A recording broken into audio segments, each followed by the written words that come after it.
the most powerful stream in the universe. Hey guys, J-Man here. Welcome to the most powerful stream in the universe special Sunday edition here, where we're talking about Masters of the Universe 1987, starring Dolph Lundgren and Frank Langella. It's an absolutely great movie, so we're going to dissect the crap out of it tonight. And if you didn't love this movie before seeing this stream, you're going to love it afterwards, and you'll learn a thing or two. What did they say in Fat Albert? You might learn a thing or two. Stick around or whatever. So, anyways, let's talk about before what's going on tomorrow. Tomorrow is Earth's Mightiest Mondays, where we're talking about Avengers comics, 4 issues of Avengers. These are badass. 180, 181, 182, 183, 184. That's episode 50. Tomorrow is episode 50. Wow, 50 weeks of Avengers. It's awesome. So that's going to be tomorrow. And Tuesday night Terrorvision, we're doing The Prowler. Yeah, man, this movie's not effing around. It's awesome. A great slasher movie. That'll be on Tuesday. That's actually hosted by Wrestling with Horror. I'm the co-host on that, but it will be streamed through my channel. But make sure you are subscribed to Wrestling with Horror. The link's in the description of all my videos. Wednesday, we're actually back on Wednesday, and I should have the graphic for it. Hold on a second here.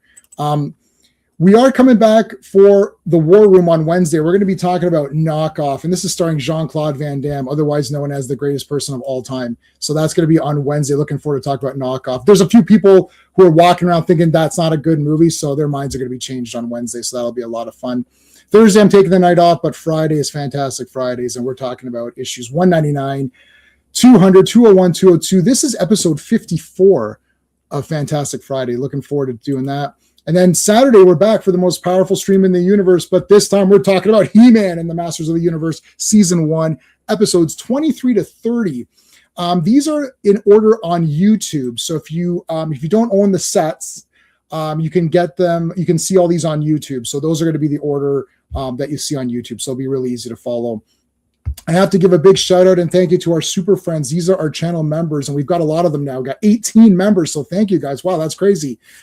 So big thanks to Dan, Steven, Sean, RR, Mark D, Brennan, Philip, DJ3, Digger Jim, Quagnar, Just Joe, GT James, Backseater, Rogues, Coffee Drinker, Killer Pizza, Ocean Wolf, and Andrew. Thank you guys. You guys are awesome. We always give a shout out to our friend Clobberin Times, who is our buddy on all of our comic streams, and we miss him. So you can put a CT in the chat. He wasn't a He-Man guy per se. I think he probably thought this movie was kind of cheesy, but I definitely could have persuaded him to love it. But in any case, give him some love in the chat. We have a massive panel tonight, so let's start bringing in the folks here. We'll bring in, of course, our regular co-host. Hey, Sean. So everyone came out. We dragged everyone out of the. You know when you spray Raid in the corner, and all of a sudden they all come out. Yeah, we sprayed some Raid in the. We're doing He-Man mini comics. Those are pretty cool. 1 or 2 guys. It's like we're doing the cartoon. Yeah, I like the cartoon. 1 or 2 guys. We're doing Dolph Lundgren. Oh fuck, I gotta be on that one. Oh, wait a minute. I don't know what's coming out all of a sudden. Otherwise, it's just you and I slugging through the big story time books and all that shit. Yeah. It's so funny. I told you I thought we already did this, but I guess we didn't. So. Yeah, I'm glad we didn't, because this is the perfect time for this, to be honest with you, with this movie coming out, the hype. We already have 10 people watching who've already tuned in. I'll get to the comments 1 second, guys. Give me a second. Yeah, really excited to talk about this movie. So yeah, let's bring in the next. Okay, so what do we got here? I don't have everyone's. Well, let's bring Steven in because we got his intro.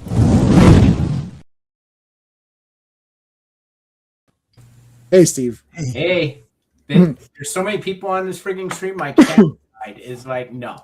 Yeah. And there are 3 Steves, so we've got Steven for you, we've got Steve, and then Ross is going by Steven's going by Ross, so we got Ross on there. All right, so who else? Where do we got here? Well, he's a bit more regular now, so we're gonna bring in the other Steve from Comics Asylum, because he's been pretty much a regular now on Fantastic Four, or at least the last few for sure. So we'll bring him in. You ever play roulette? Always bet on black. Gentlemen. And he picked that. That's what he wanted. This is how this went. I said, you're on pretty often. Maybe I should get you an intro. And all he said was, you do a passenger 57. I said, stop talking. I know exactly what you want. I know exactly what it is. You do not need to say another word. I know exactly what you're thinking, and I know what it is. So you are worthy of that intro. There you go. That's the highest compliment that anyone's ever gotten in the history of the world. So because like Wesley Snipes is still above everybody else, but we just okay. Who else we got? All right, let's bring in. We'll bring in Charlie because Charlie's been on. Hasn't been on in a while now. He used to come on most of the He-Man streams, I think. So hopefully the schedule's getting a little bit better. We can have him on a bit more often. Let's bring him in.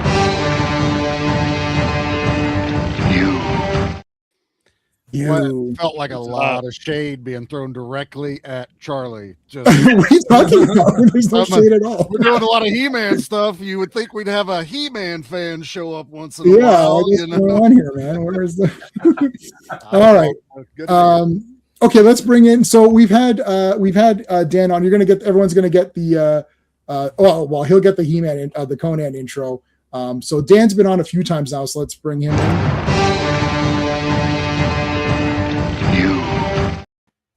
I have to give you the He-Man one as well. Yeah. Just let you play with your dolls. No. No, sir. Oh man. That I got those in the glass case behind the thing over there. I brought out some other stuff that I can show you guys. All right. And last and least, and certainly least, of course, his idea. That's just mean. Wow. Last and definitely least, we can't wait any longer. I can't wait any longer. Ross, yeah. All right. Woo. Oh my God. Today I'm Sorcerer Ross. Sorry, you're. Oh yeah. Sorcerer. Oh, I really like that. I take that back. You're not the least. So then it has to go to Dan. I don't know. It's got to go to somebody. Hey, speaking of, on the back of that, speaking to the Canadians, is it bad form if you use the Bob and Doug McKenzie voice when speaking to Canadians? No, no, you're a little soft on your mic, so I don't know if you want to adjust your mic a bit. But no, you could talk Canadian, eh? Like we're doing a stream on He-Man, eh? And that was a great, it was a beauty TV show. absolutely. I remember playing with those figures when I was a kid, eh? Like even the other day. So yeah, you could definitely do that. Skeptic is here first. He's Canadian, so there you go. You just watched this last week, fresh in your mind. Good. It's not gonna last long, I know, Skeptic. So we'll try to get through it. Al is here. What's going on, Al? DJ, how's it going, dude? This is an Oscar watch. I was going to say this is Oscar night. No one knows. Yeah. Okay, no, we don't want you on, Skeptic. You're too. We already have enough. We don't want any gingers on the screen. Oh man! Wow. No soul. No soul. Skeptic's cool. Yeah, okay. Maybe I'll throw you on, buddy. Maybe we'll put you on. Why not? I'll throw you on. Give us a minute to talk it out a bit, and then I'll shoot you a link. Classic Comics is here. He joins us every Monday for Earth's Mightiest Mondays. Earth's Mightiest Mondays. Yeah. Jesus Christ. The Ultimate Warrior's here. What's up, dude? Yeah. Oh my God. Yeah, I didn't know the Ultimate Warrior was here. Oh God damn, that is awesome. All right. No problem. Sounds good. Okay, you don't blame me. You are. You're a bit. You're scary.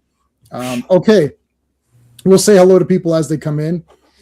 So before what we normally do, because we got a lot of people as well, let's take a quick. We'll go. Ross, we'll start with you really quick. Did you see in the theater? What was the level? Because are we aligned in the oldest to the youngest? Not really, but I'm assuming that you're the oldest on the panel. That's not that's not a critique. It's just a fact. That's why I love doing this, because I'm older than you guys, and I love hearing your stories about this. So what was you're still sounding low, dude, on your, I don't know what's going on with your, you sound fine every time. I don't know why it's weird now. You're sounding fine on Ben's thing. All right. I'll let you play with your mic. let's go. You saw this in theater, nice. Let's go, Steve from Comics Asylum. I know because I know this is your first time was watching it yesterday. Right? I saw it like half hour ago. Oh, so nice. I coached, and I am not a He-Man, like a huge He-Man stan. Yeah. So I'm walking into this absolutely just like open-minded. Mm-hmm. And I'm learning a lot about it being on the mini comic stream and all that kind of stuff. And I don't see what the hate is all about. Yeah. Yeah. We'll go through it. Yeah. But it's very much a movie of its time. Mm-hmm. I will say that. Mm-hmm. Yeah. How does All right. that sound? Charlie, did you see this in the theater? Oh, Ross said something. Oh, Ross, you're good? Yeah, talk. It's done better. You're still low. You're still kind of low. Just shout. All right. Let it all out. Okay. Did you see this? Ross, did you see this back in the day? Not only did I see it in the theater, I saw it like 3 or 4 times in the theater. Granted, it wasn't necessarily a crowded theater every time I saw it. Yeah. So, and this was, blasphemy. I didn't like Red Scorpion the first time I saw it. Oh, that is blasphemy. I'm taking my Superman salute back. Bruh, I now own the deluxe DVD. It doesn't matter. I have an entire Dolph Lundgren library, and this was the movie that turned me around. Okay. Yeah. Okay. Fine. All right. Okay. So, well, you saw it many times in the theater, which you've already beaten me because as many times as you saw it in the theater, that's as many times I didn't see it in the theater. Well, I didn't have to convince my mom to take me because I was like in high school when it came out. Right. So you just went on your own. High school when it came out. Yeah. All right, Charlie, did you go to the theater? No, I didn't get to see this in theater. We didn't go. Like I've said before, our biggest thing was it wasn't like down the street for us. So to go to the movie theater, there was a local one, but it was a one screen. So if it wasn't like the best movie coming out, there was no money in it. But my thing is, I saw that poster in the video rental. That as soon as I saw that coming soon, it was an insta rent as soon as it released that week. And wore the heck out of that tape that first week. You mean this tape right here? That tape right there, brother. And that poster, that was the poster hanging up and it was this big and that poster right there. Yep, just like that one. But yeah, I was enamored with it because I was already a He-Man fan. So yeah, I watched it at home, but I got to watch it as many times as Ross did in that weekend. Awesome. Dan, did you see this one in the theater? No, I'm like Charlie. I didn't get to see it in the theaters, but it's been in my life as long as I can remember. Watched it on TV as much as I could see it. I've owned the DVD. I've got the Blu-ray. So yep. I'm like Charlie. I grew up, born in 1980, so I grew up with He-Man and She-Ra and all that stuff like that. So it's always been there for me. Okay, cool. Steven, obviously we did not know each other at this time, but did you see this in the theater? I don't think we ever really talked about this. Not only did I see it in the theater, I made my mom take the day off work to take me to go see it in the theater. Good job. You've done well. Yeah, it was my mom. She loved putting together like Castle Grayskull and Snake Mountain. She actually loved the toys as much as I did growing up. So she was jacked to take me to go see it. And I was like, yeah, you got to take me to see it. It's Masters of the Universe. Right. Okay. Sean, you saw it, right? Yeah, I saw it in the theater. My mom took me to see it. And I saw the trailer. I'm trying to figure out what movie I saw it in front of. And that's how I knew it was coming. Because there wasn't any internet or anything. And so I was really excited to watch it. Yeah. I didn't see it in the theater. It was punishment. I was behaving poorly. I behaved poorly. I was like, you're not going to He-Man. I was like, and the thing is that my mom's punishments were pretty whatever. They wore off in like a day or two, right? Because so I was like, I'm not going today is what I'm thinking, right? But this did not last very long where we were, and by the time she's like, yeah, okay, let's go to He-Man. I was like, no, we couldn't find it anywhere, we couldn't go anywhere, so it was like I missed out on it. So she actually felt really bad. And then our friend, so it came out to rent. We rented it. So my mom's girlfriend, she had what's it called? It was First Choice. What was it called? Not TMN. Yeah, First Choice and Super Channel were First. Yeah. So she had that, and she's like, "Oh, it's playing on that." So she recorded it for me, but for some reason she only recorded. She recorded for like an hour, and then somehow it stopped and she messed up, and then she went back to try to get the rest of it. So I owned it on that tape that she gave me, and it was missing from where Evelyn becomes Julie's parents, her mom. Yeah. So as soon as she gets the key, it cut from there, and then I missed all of that stuff, and it got back in when He-Man gets captured. So I missed the Air Centurion battle and all of that stuff, right? I saw it when I rented it, but we couldn't keep renting stuff. And movies back then for the video stores, they're paying $80 for them, $80-$90, right?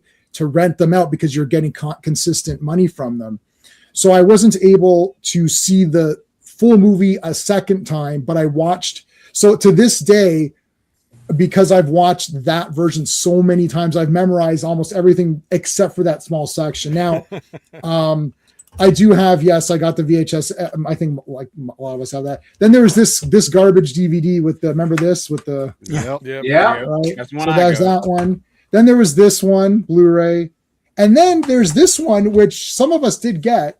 This is that umbrella version with all this extra crap in it. I'll show it because I have it out, but I know some of us have it, like Sean has and stuff. So there's like a booklet. You know, it's a whole booklet on it with all of like the drawings and stuff like that. And then there's like cards, like, you know.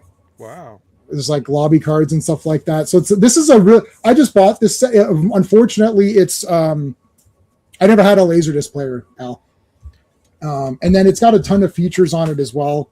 And mine is number 787. There's only 3,000 made. 3,000 made. 3,000. Wow. Yep. All right, and it's a Blu-ray, so it's not any better than what the Blu-rays that you guys all have on your like that you guys already have. So it's not really any better than that. You can't even play this one because it's region locked. So you need mine's 405. What extra 405? What extra features does yours have? Like the documentaries or anything? You got the extended interview for the Canon documentary they did with Dolph.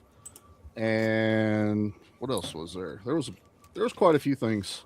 Yeah, there's a bunch of stuff on there. We can extended interview with Dolph Lundgren, director Gary Goddard, the producers, Master of the Universe 2, Tales of the Sequel That Never Was with the filmmaker Albert Pune, Behind the Legend archive featurette, Canon Films sci-fi and fantasy trailer reel, stills, posters, some kind of Easter egg. I love that the back of the thing has we got the canceled artwork that wasn't approved. Yeah, I know. The Skeletor hologram, never got it. It was supposed to be the Noram. Earl Noram did a poster for it with him fighting Blade. That was the original cover for the box, and that didn't happen. They actually messaged us saying, "Do you want to cancel because of that?" I was like, "Well, I guess not." I wasn't going to cancel it, but we ended up with this. We didn't even get the cool Skeletor one because it didn't get get that. Yeah, so the one that you're showing there. So I've got So I showed my poster. So what I have up here, that is the original theatrical one sheet, 27 by 40 official size. It's not double sided. They didn't do that back then. That's an original official poster. Behind that is the new movie that's coming out 2026. That's an original one sheet, double-sided. But I have this original poster, the official poster. I also have this one. So I actually have the two different theatrical posters they've done, both the originals. So I've got both of those posters. So I actually had those back to back so I could flip them. But then I took that one down and put the 2026 poster. And what do you got there, Charlie? They gave us the double-sided in that thing too. So we got so flip that one. And then you got the foreign double-sided of that. That's what came with that Blu-ray set. So that foreign poster, I had that as a t-shirt from Rotten Cotton. I don't know if anybody, the horror guys might remember Rotten Cotton. Yep. And Steve, I'm just moving. I'm moving around people because Steve has no camera on. So then that way, when there's comments, I don't cover it. I have the He-Man Master Universe magazine. Yeah, awesome. Well, Dan is going to show us Yeah, with the Earl Norton, that's an awesome thing. R.I.P. Albert Pujols, yeah, for sure. Yep.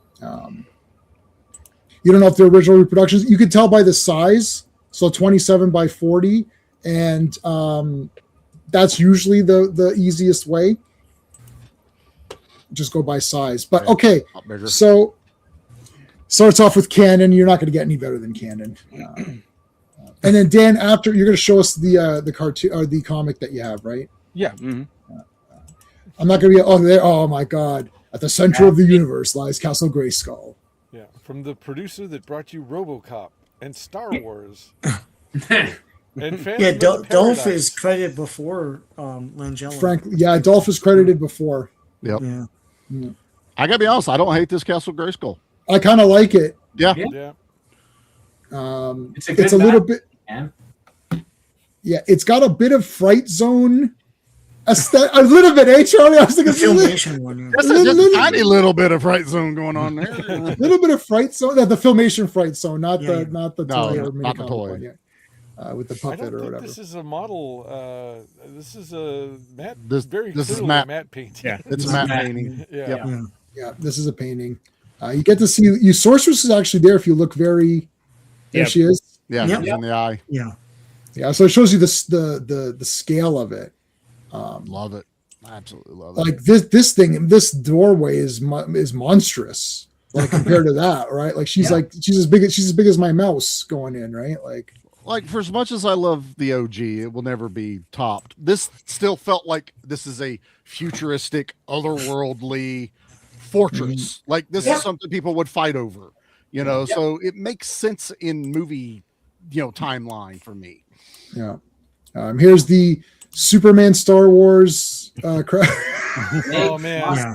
But I tell you, man, that music is so exciting. I haven't seen this movie in years, and the last time I saw it, I showed it to my now ex-girlfriend's son, who was like 8 years old at the time, and he wanted me to start it over again from the beginning as soon as it was over. Yeah. I mean, and I was That's almost perfect. ready. She actually wanted to see it again too because got hot for Dolph. Now, before you go on, I don't want to. I know Bill Conti the score. I know I tend to ramble, so I'm going to try to be short. But William Stout's credits are at the beginning of this. I don't know if I told you this, but like years ago, like 20 years ago, I saw a man shopping at my bookstore who had a crew jacket for Masters of the Universe. And I approached him and I said, "Hey, did you work on the movie?" And he said, "Yeah." And I kind of think I knew who he was because I'd seen pictures of Bill Stout. And I said, "Are you William Stout?" And he goes, "Yeah." And so like every time we talked for like half an hour, and then every time he came in, he would chat and then he would tell me stories about the making of the movie and all that. So awesome. I got like awesome. I got three of them, but I'll spread them out over the thing. And but anyway, it was so on top of all that, it's like I got an inside source for stuff to tell you during the movie. That is awesome. So it starts off with Castle Grayskull already being acquired. So this is interesting. We can assume if Prince Adam is part of this story that he transformed to He-Man previous to this. The story is that Evelyn disguised as or disguised, or maybe even just herself, but disguised as a beautiful version of stole Gwildor's cosmic key, opened a doorway into the castle and into the area, and because they don't really say Eternia. There's no Randor. It's more like everyone. This is like sort of the original mini comic story of everyone's looking to control Grayskull, and that was the play set. The play set was you got Grayskull, and He-Man and Skeletor are fighting constantly to take possession of the dual swords, the two halves, to break in and get the powers. And He-Man's defending it, and Skeletor wants to break in. So that's what they're going with here. So it's mini comic story number 1, and Skeletor wins. So I was surprised when taking notes. I was surprised how many victories Skeletor gets, and Evelyn. Evelyn gets a lot of victories here. And this is one movie where He-Man doesn't look like a fool, and neither do his friends. But Skeletor also gets victories but is still able to get defeated, and no one really looks stupid. Like they somehow were able to do this without sacrificing anyone's like street cred or whatever, right? Like it's Skeletor is freaking dangerous in this movie, man. Yeah, he's dangerous. Yeah. Yeah, and the thing is, so we didn't get a good look at it when you went by, but like the set with that matte painting that makes it look even more huge is, there you go. Look at that. Look at that. And all the costumes are absolutely fantastic. I know this was a big budget movie for Canon, but it was like a medium to small budget movie for a regular studio. Yeah. But this looks like $1 million. I know Gary Goddard, the director, he said on the commentary that like it was 2 sound stages. Yes, Make I that remember area. that. So And then he also said that he wanted everybody to play it serious, that it was not going to be taken comically, that it was going to be a serious story. So he's the same guy who went on to do Captain Power and the Soldiers of the Future. Yeah. And Bill Stout worked on the original Conan movie and has done a ton of Edgar Rice Burroughs artwork. He loves all of this genre kind of stuff. And Robert Short, I think he did Street Hawk, and he did the I think he did the Captain Power suits and stuff too. So these were all people who absolutely loved this stuff and threw everything they had at it. And the actors, say what you will even about Dolph's acting, every single actor threw everything they had at this movie like it was Shakespeare. Yep. Well, he tried and he fought for it. They were just going to like wash him over with a voiceover, and he fought to keep it in there. Like any other person probably would just like, okay, whatever. It's just a paycheck. Okay, They I'll weren't give you a quick like Bill that. Stout story. So No, hold on a second. No, don't give it to me yet. Hold on. All right. Let's get through 5 minutes of screen. Let me just get to. Sorry. Go ahead. Hold on a second. I'll just drink here. That's not spreading them out. You just did one. Okay, hold on a second. Evil Lynn. This is like a lot of these outfits still look awesome now. Like this is this like because everything is practically done and a lot of stuff is in camera, so it still looks really cool. This is like wicked. I actually like this Evil Lynn costume better than the new movie's Evil Lynn costume. I like it better than the cartoon. Me too. My Evil Lynn right here. Yeah, this is like way cooler. But she's right away opening dialogue. Grayskull is ours. No. Mine. Yeah. Right away established. Well, it also helps. I mean, look at her eyes, man. And those are natural blue eyes. Yeah, it's Meg Foster, dude. Yeah, Meg Foster. When they say I see blue eyes, that's Meg her. Foster every time, dude. Yeah. Now, Frank Langella is my top 3 best cinematic villains in this movie with Thulsa Doom and Darth Vader. Like I would rank him this high. I just love this character. He looks badass. So Sean and I covered all of the Fourth World Jack Kirby stuff in a bunch of live streams. We covered it in reading order. So we, as we covered those, you're like, hey, that's Masters of the Universe. Wait a minute. Yeah. Wait a minute. Masters of the Universe is is the Fourth World. Wait a second. I get it. But I think this works. Like it still works now. I watch this. I watch this once a year, if not 2 times a year for sure. I've seen it so many times. Do you guys all think that this still looks cool? I know that Jared Leto in Travis Knight's new movie, they've got a skull, like an actual skull. Yeah. But I think that if it was an actual skull in this movie, I don't think the performance would work as well because it's so heavy. Do you guys still think this looks good? I think it totally looks good. This I mean, as a kid, I didn't care. It just looked like it looked close enough to Skeletor. But when you look at it now, I don't really picture Skeletor as just being a skeleton's head. That's just his face. You know what I mean? So I'm not worried about bone structure or how much further things are sticking out off of him. It's a alien planet, for lack of a better term. Right. I think it works for him. I really do. And he sells it. You lose that emotion too, the way he's able to emote all of his stuff through this prosthetic, which had to be super difficult back then anyway. So yeah, this one definitely holds up. you could still see him act with his eyes. Which Yeah. was Yes. great. Oh yeah. And you didn't get the "I'll get you, He-Man" voice, which would not have worked in this context. Yeah, not in the not well. Okay, I'll tell you. I'm not hating. I'm my small mini worry of the 2026 movie is that there's going to be that sort of silly factor, whereas this is like, no, this is a straight up adventure fantasy movie. There's no stupid shit. There's no winking at the camera like, we know this is goofy. Why are you called He-Man? That's weird. Like, I'm called He-Man? That's weird. Like, you know they're gonna make comments like that. Right. And it's like, why can't it just be a normal fantasy movie where He-Man's fighting the bad guys? Steve, you're saying, what are you gonna say, Steve? I was gonna say that Tila says something later on, which fits this movie, but would be an absolute like over the top line. We'll get to. I know what you're talking about, right? Yeah. Okay. And yeah. it just fits because it's like you think of that time, right? You think of how grounded this movie is, because like you mentioned it earlier, and I'm just gonna say that in watching this, the only things that stuck out for me was Earth, because it's 87, it's crazy dated. But Eternia is timeless for me. Yeah, designs, like you can put these same designs on screen now and they work. Yeah. Oh, yes, I agree with that. Hey, Slade, how's it going, dude? Now, even now, though, the dated factor works in its favor. I agree with that. I think it really does.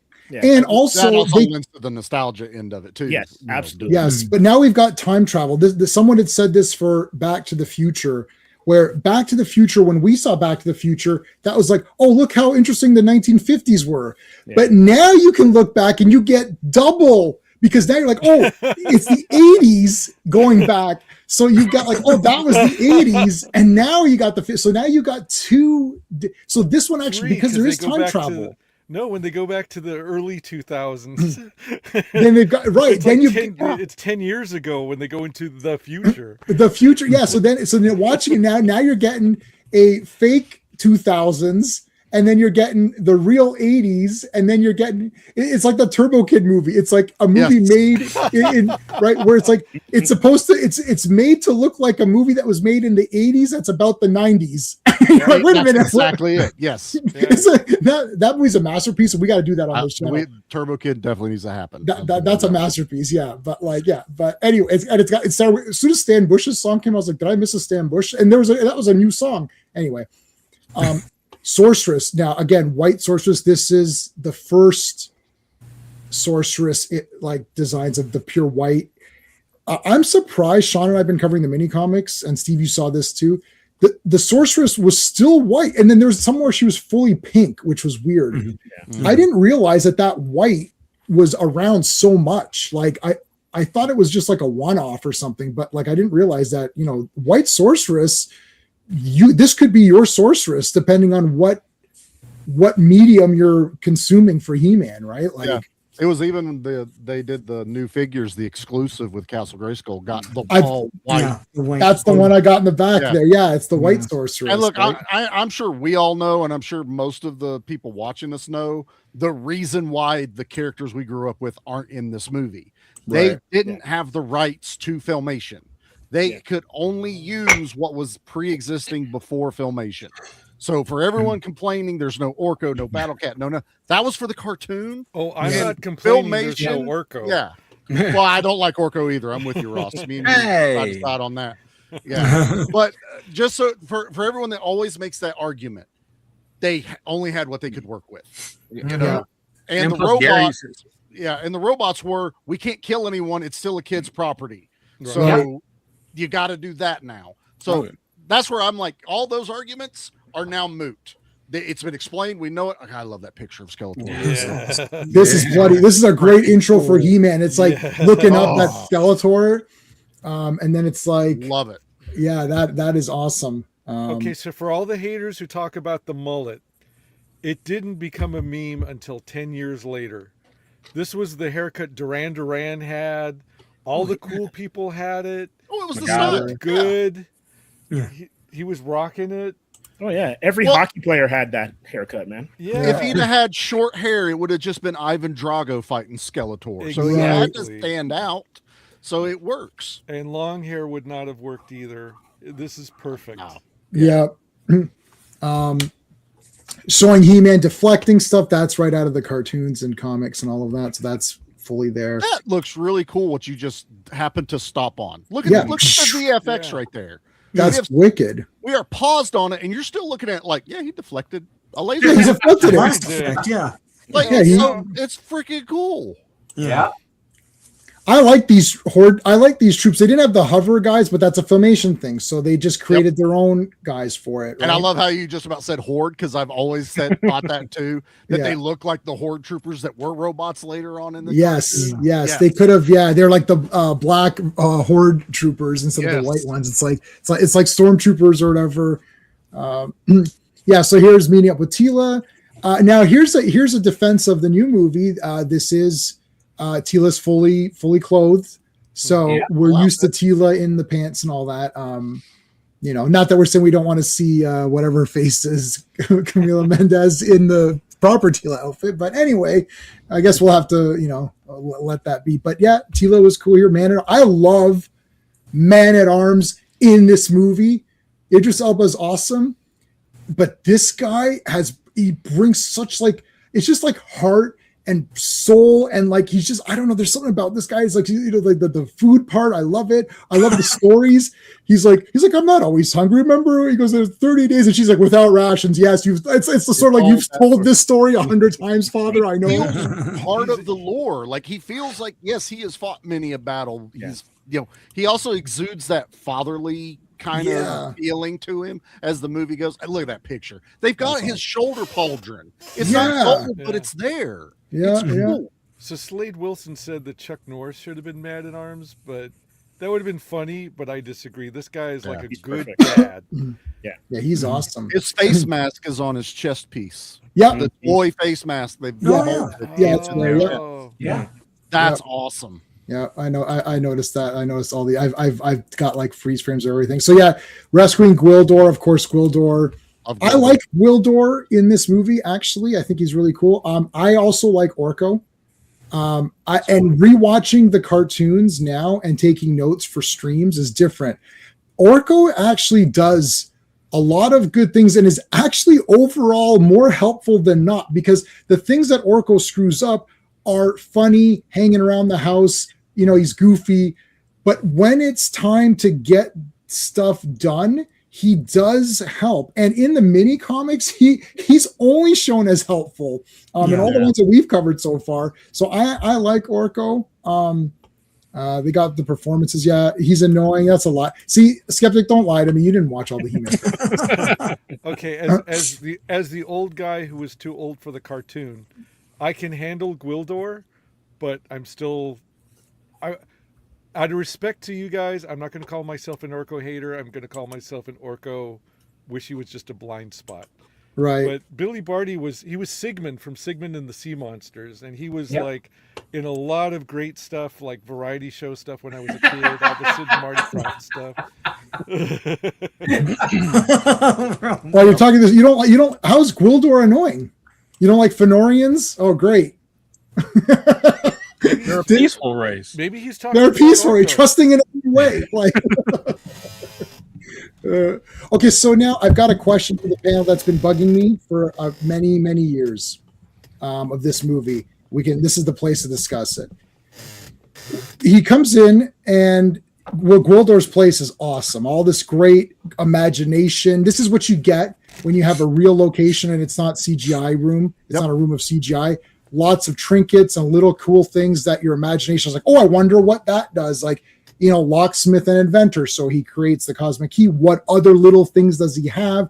You can see he takes lots of gadgets with him to convert the car. He has the little scanner. He has the grappler. He also has other, Man at Arms has gear. I like all of the little gear in here. But he's like a little mini Q running around. He's a mini Q. This also, but before J-Man makes his point, this always reminded me of Agra from the Dark Crystal. When you went into her little sanctum, always reminded me of that. Yeah. All right. So now here's the question. In the next segment, Karg comes in. He says, "Find the key, tear this place apart." how did Karg know, or did he know that Gwildor had a prototype? Because Evelyn seems like she's like, the little worm has another key. She seems surprised that he had another key in the next segment. I'm almost somewhat thinking that maybe this Karg attacking maybe was supposed to happen earlier to get the first key, or looking for, I don't know, or did Karg have secret intel?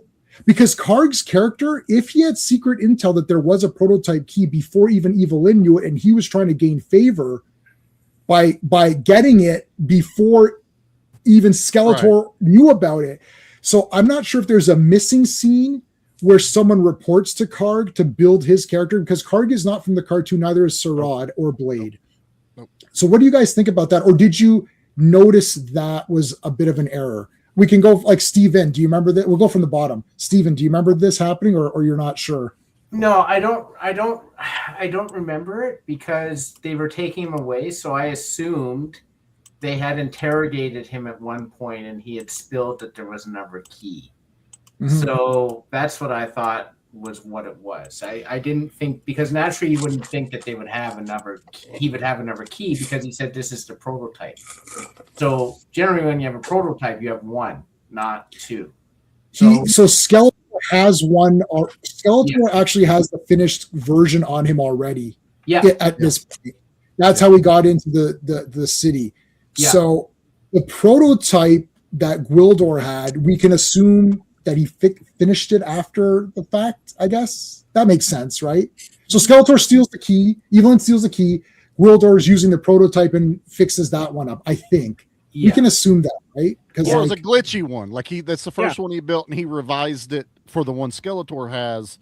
So the other one may not be 100% perfect, but it still functions. That's what I thought. Right. But Karg knows about it because he's like, find the key, tear this place apart. Well, or does he not say the word key? I don't think I don't remember him saying key. Because Gwildor's already captured. They free him out of the net. I feel like if I was doing the story, Evelyn tricks him because he says a beautiful woman came to me. So, she gets the key.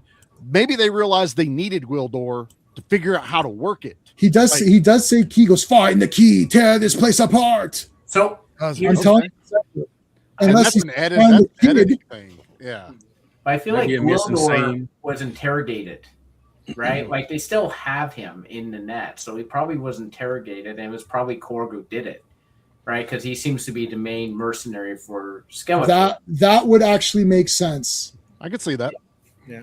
Okay, so we missed a scene where Gwildor's in the net captured, and he admits that there's another key back at his house, and then he's like, we got to get back to my place. They get there, and Karg is already on the way. That would explain it then.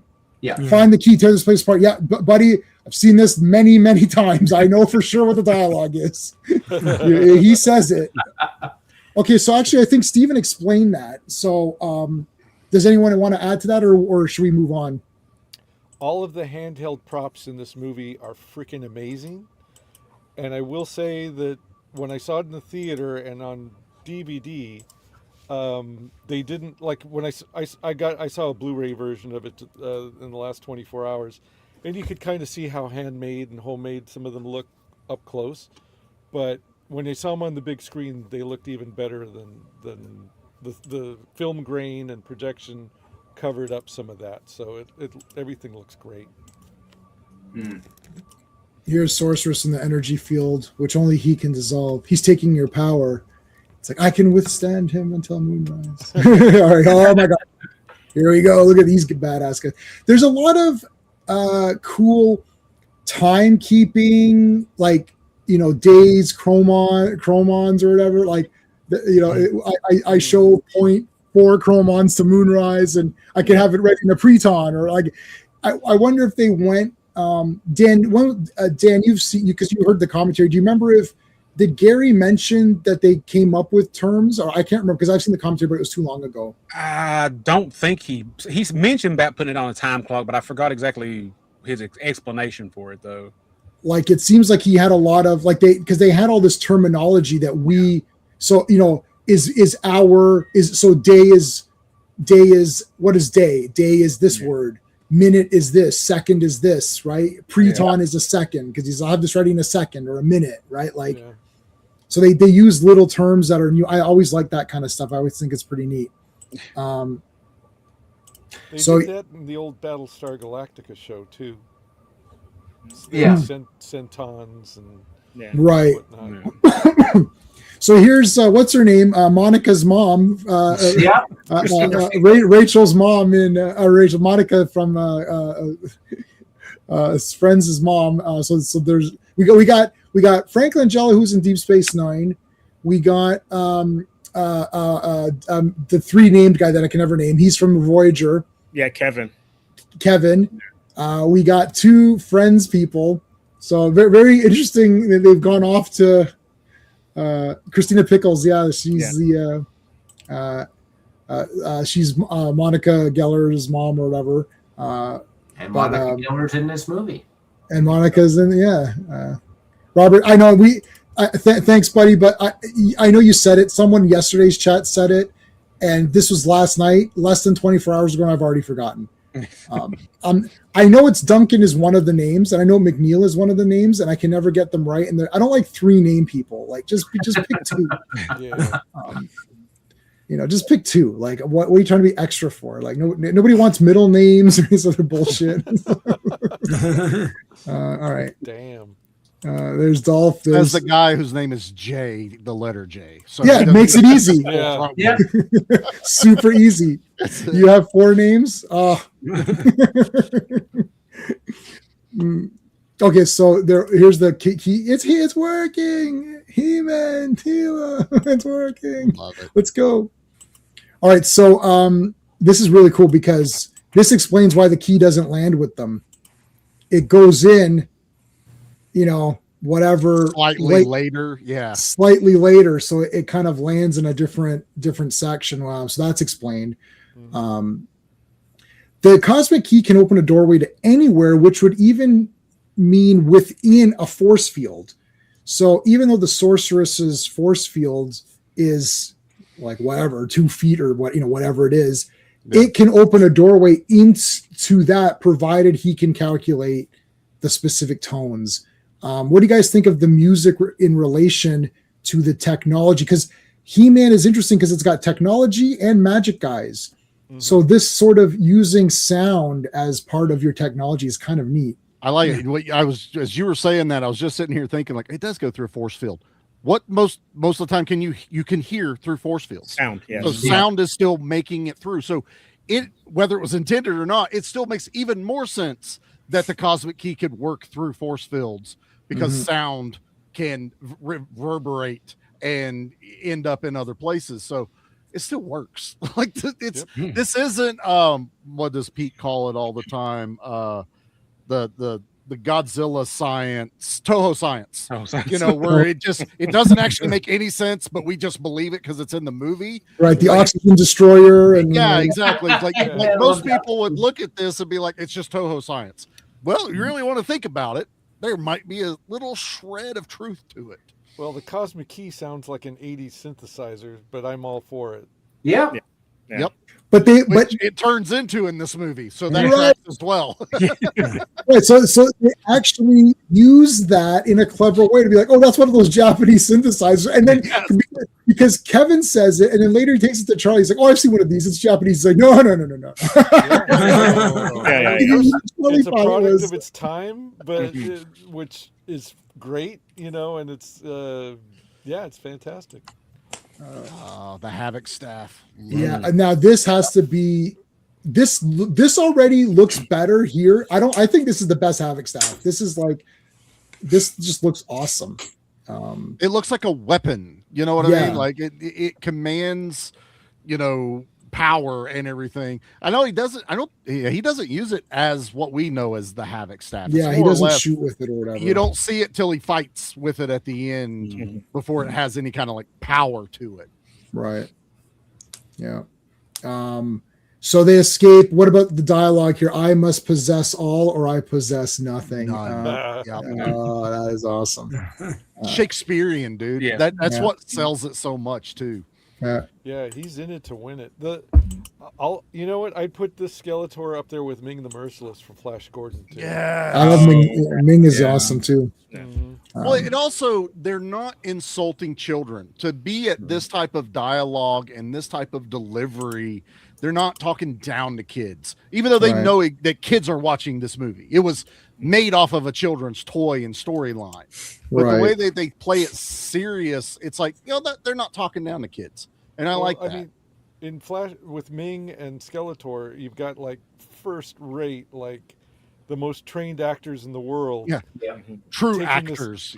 True actors with tons of makeup on their faces in these roles, in it to win it and acting like it is in fact Shakespeare, and not talking down to kids, not camping it up. I mean, they're camping it up, but they're doing a really good job of it. Right. No, I agree with that. Well, you need to, if you got your two leads, one of them, Chris Reeves, my favorite, but you're like, well, if we have Brando and we have Gene Hackman, we have these other guys that can play off of him, then we're guaranteed, because we've got this new guy, Chris Reeves, who we don't know. It turns out, obviously, he's amazing, but stack it up with a few other guys, and then we've got like a for sure good thing. We're okay, right? Christopher Reeve, I don't think even got the top billing until the third one or whatever, right? When finally they're like, okay, now he's put his name in the front. Right. Or whatever. Yeah. It was no longer, you're just playing the title character, you get top. No, it didn't work like that. Yeah, the big names in that first movie are just for funding. It's like you put Marlon Correct in the movie and you get millions of dollars, right? Yeah, Gene Hackman and all that. Right. Exactly. Yeah. I'm looking at Tila's thing there, and I'm like, are those snake heads kind of somewhat coming off the sides there a little bit? Like over here, Yeah, whether I'm wanting to see it or it's actually there is kind of weird. Yeah, I mean, and she's married to Scott Bakula. She's still married to Scott, because that's another Star Trek. That's 3 Star Trek references. So he's clearing his gills or whatever, his gill slits or whatever. That's kind of it's like so he blows them out. Where is the key? And now she uses. Sorry, go ahead. Yeah, you gotta say, they introduced a bunch of new characters here, but they were creatures. They were interesting. They had creativity. You draw a line to like Mortal Kombat now to introduce a new character. He's just a dude. And he's the main guy. Right. And in that movie, they had access to all of the characters. It wasn't a limitation. There was a reason to do it. Here, they had a reason that they had to do this. Otherwise, it's only going to be 5 characters that are going to be in the movie. And you need a little bit more to make it feel like a world building kind of storyline. You got He-Man. Okay, so hold on. He-Man, Tila, Man-at-Arms, Sorceress, Skeletor, Evelyn, Beastman. Anyone else? Well, no. Originals. Yeah, that's your originals. So you got 7 guys. They're all pretty good. Yep. Beastman doesn't talk, but it's Beastman. Like, what was you going to say? Oh, Skeletor. Like, they restrained themselves in all the right ways. Here's the move. Yeah, I appreciate that in the comic they are the toy accurate designs. Yeah, so Dan actually has the physical version of the comic, which we can take a look at, and we'll take a look at it in a minute. So Man-at-Arms there, Moo, that's kind of funny. That's how Moo. They're going to be. I love in the commentary. Goddard was saying that the cow for like 40 minutes would do nothing, and then when Gwildor walks away and he looks at him, he's like, "It just did that on its own." He's like, it just happened to do that, and we kept it. Oh, awesome! Walk away. Here's a very young Courtney Cox. Yep. Got a little bit of a bra there. That was good. I remember as a kid, I was like, "Ooh, what's going on over here?" I think she's changing behind there. What is this? For her first movie, I think she did really well. Yeah, but she was in Misfits of Science earlier as well too. Yeah, the TV show. Has she danced with Springsteen by this point? Or yeah, she'd already danced. Yep. That's how she got discovered. No. Yeah, she did that. She did Springsteen and then Misfits of Science on NBC. Yeah. Okay. Yeah. Wow.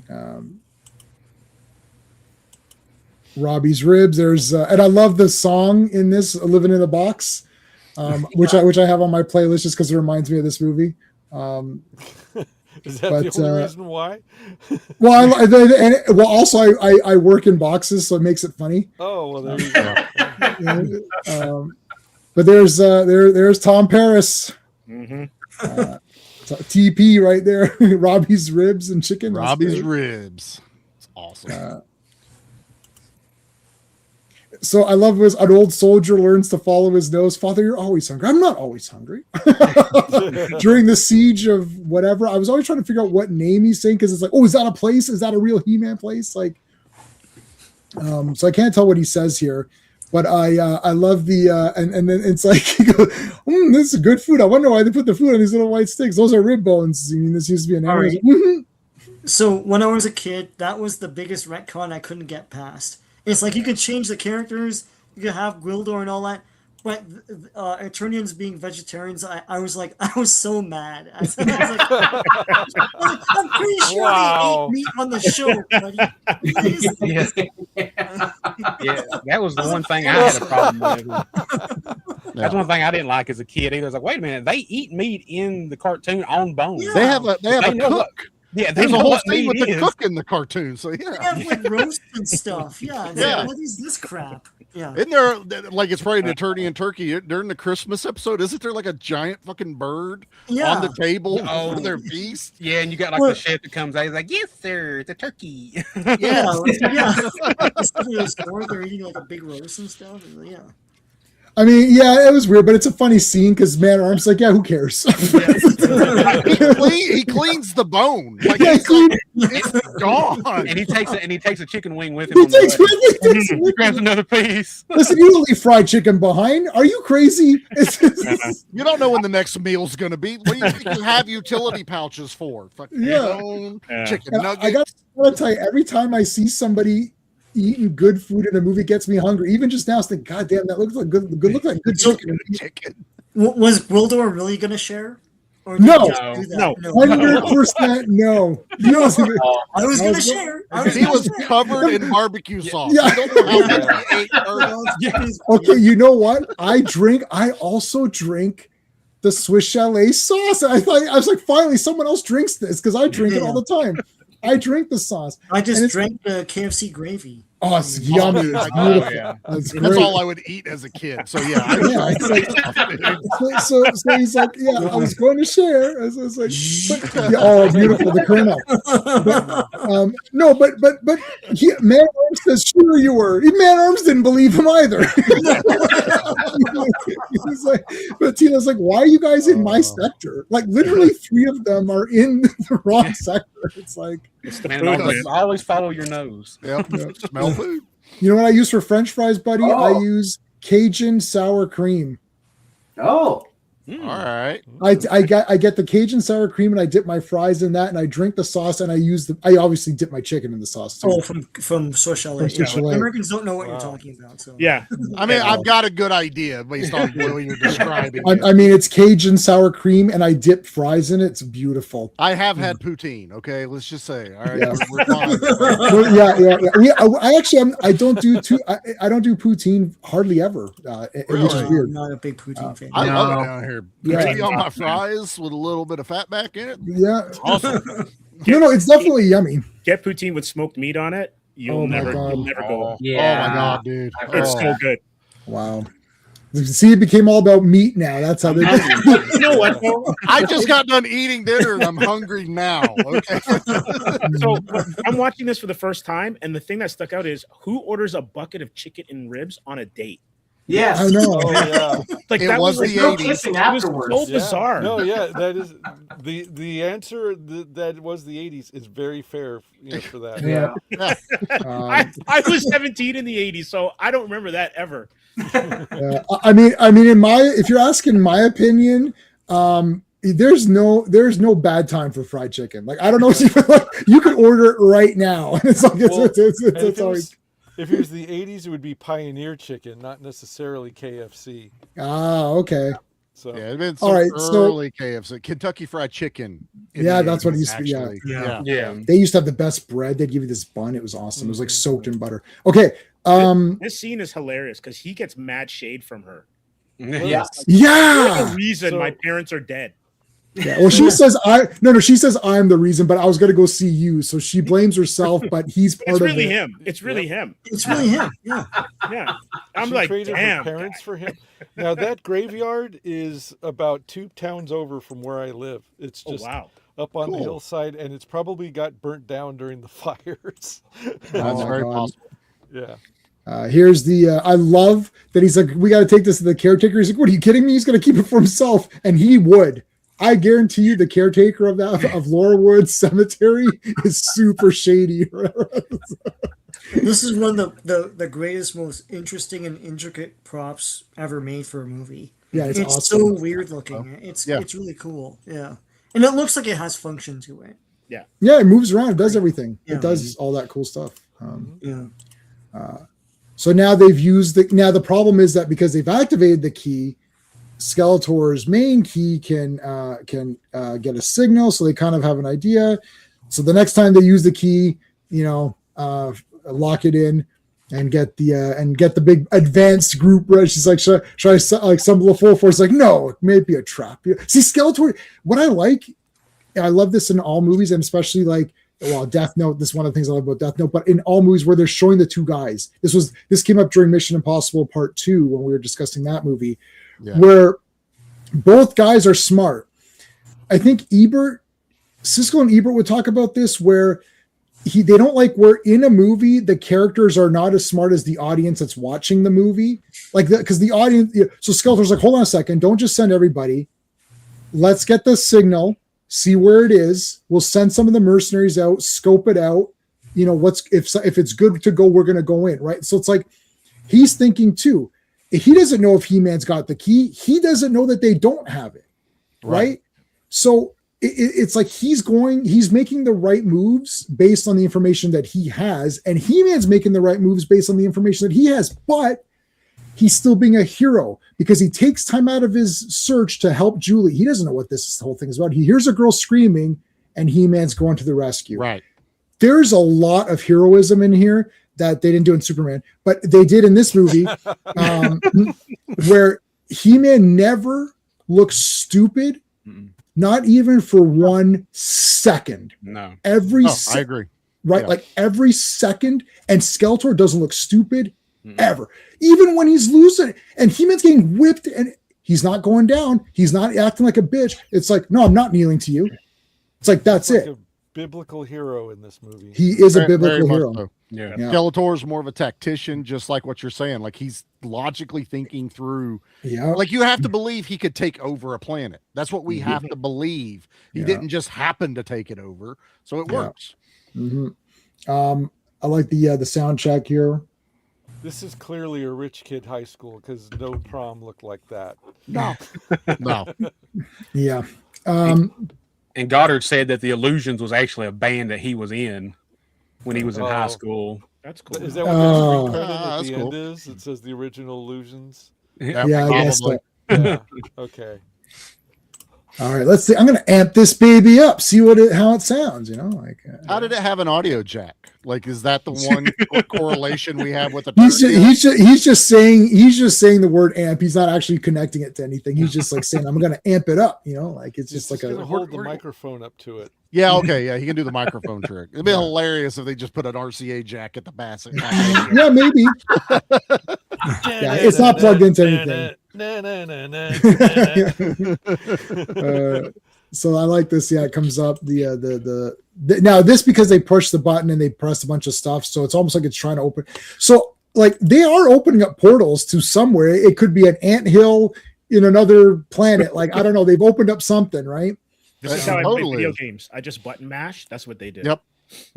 Just button mashing. I'll tell you right now, if you're a kid in the Nintendo, and if you sat down and you open up an instruction manual, it's like, what are you doing? Or go to scale to play. It's like, are you stupid, kid? Like, press the buttons and figure it out. Like, Right. Anyway. When you rented games, you didn't get the instruction booklet. You just raw dog that shit, and you just went. Yeah. Hey Joe, how's it going, dude? Go into a corner and spin around for an hour. Yeah, every word that Skeletor says is absolutely awesome. A curious quartet, da-da-da, right? The music, da-da. I have assembled your finest warriors. It's Star like, Wars. This is straight out of Star Wars, right? and every guy gets an awesome intro. I love. Okay, first of all, introducing each guy. Damn it! How can I not chapter them? Oh, Yeah. there it is. It was just right. This guy looks like Flash Gordon.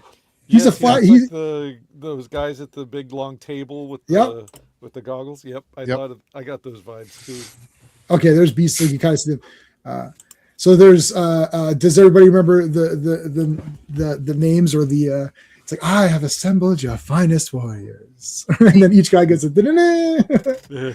Yeah, Zerod was awesome. It was the Predator. Zerod was still the biggest whiff in this movie. Is we lost him way too fast. Yeah, Switch it with Karg. Kill Karg and leave Zerod. Yeah, Yeah, 100% agree. 100% agree. Yeah. Yeah, I don't know. See, I like all four. I kind of like Karg. I don't know. There's something about him. He's a bit. He looks cool. He's got 80s hair everywhere. Yeah, he's B. Arthur basically. He's got. I have assembled your finest warriors. Blanche.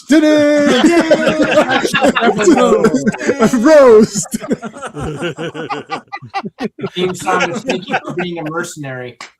Well, the dude with the hook. Somebody make that real. I need that. Yeah. We got AI all now. of the Golden Girls. I need it now, man. Yep. I have assembled. Still keep Blade. Like I want all of the Golden Girls and still Blade. Still keep that. Well, the dude with the hook looks like Vinnie Vincent from the Yeah, middle that's era of hard. Kiss. Oh god. That's great. Okay, so You don't get to see him, but I've got my blade, so I need that blade. I need that love blade. my blade. I've got the You got the one Classics I've got. one. Or no, you got the one before. The first J-Man one. convinced me to get this one before it sold out. So Is that I'll the classics or the Masterverse? no, this is Masterverse. the Masterverse one, which I think Is a little bit awesome. better. Yeah. He's got the I whip. need a It- blade. it- Whip really and awesome. everything. And I'm glad that I'm actually happy that I did that for you because that thing is gone as shit. It's gone. gone. Like you It's can't gone. like you can only get it on second hand now. So And it's hundreds of dollars. Yeah. and speaking of Anthony DeLongis, there he is. Oh, he is awesome in this. So he also does the fight at the end. And he did he's- all of the sword choreography for the movie Yeah. as well. So So the guy with the lizard man with the Sarad. Sauron. yeah, I gotta hand it. I mean, that was an effect that they didn't really need to do, but Yeah. they went for it. You know, Yep. the breathing neck thing. That was. Yeah. That's probably why they killed him right away too, because it's like, oh, I don't want to. probably cost a lot to keep bladder it. effect. Uh-huh. Yeah, that bladder. Yeah. Also, Yeah. the most brittle toy from the vintage line because of Yeah. the gold plastic that Yeah. Oh, wow. trades. Yep. Yeah. And it's just terrible. Yeah. You can't get that one's like really expensive. And he would spark out of his mouth. Not that he did that in the movie, but Yeah. Wow. let's just make it a place. Just to have something, him do something. That was A little it. Extra. The costumes here are great. So when I was collecting the month, I had 2 monthly subscriptions for a while to the Maddie Collector series, and then I took it down to 1 subscription because it was expensive. But when the movie guys came out, I grabbed all those, of course. And Blade looked awesome. And it was funny because my wife I was showing her as I was getting them every month, saying, "Oh, check this character out." So when the movie guys come out, she's like, "Wow, these look amazing!" I was like, "Well, they're all from the movie, so it's all like super detailed." Because the classics was just the regular guys. You know, they made them look cooler with new toy technology and better posability and all of that. But the details on Blade and I got Karg Masterverse. They never did Karg in the other. No. Oh no, that's a lie. Did they? And I think they did. They did. I have Karg. Yeah, sorry. Different Evelyn color. is what? No, Evelyn they didn't do in Maddie Collector, so I had to get her Oh, separately. that's right, Maddie. Yeah. And they didn't do Maddie Collector Beastman, and I missed out on Beastman. Yeah. So I never got the Masterverse or whatever it is, Beastman. But the other guys I have, and they're awesome. And Blade is just super cool. I love Carl here, who just gets like killed, like not killed, but Beat up. oh, look at that. This is like so these are all like 100% Bill Stout style designs too. Mm-hmm. Oh yeah. Yeah, these are. So awesome. These could have been in Conan. Oh yeah, these are all awesome.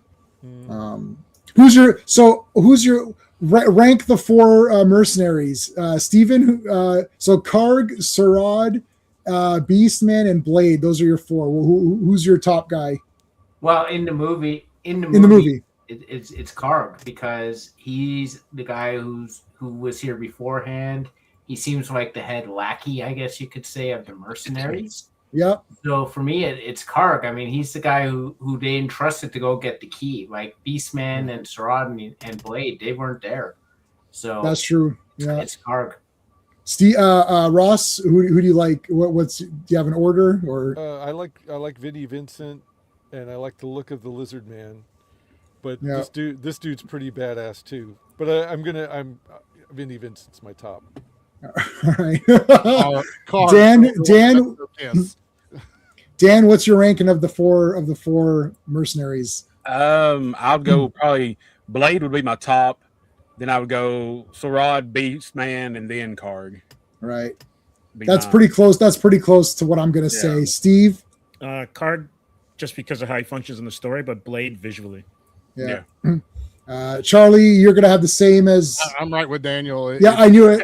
Blade, Sauron, Beastman, Karg. Sean Karg has a hook. He fucked up somewhere and lost a whole ass hand. Yeah. And I'm going to say it's probably Blade that did it. So immediately Blade's the best. What if he's a former pirate? What if that's... Or that. Right? Yeah, but Blade lost an eye as well.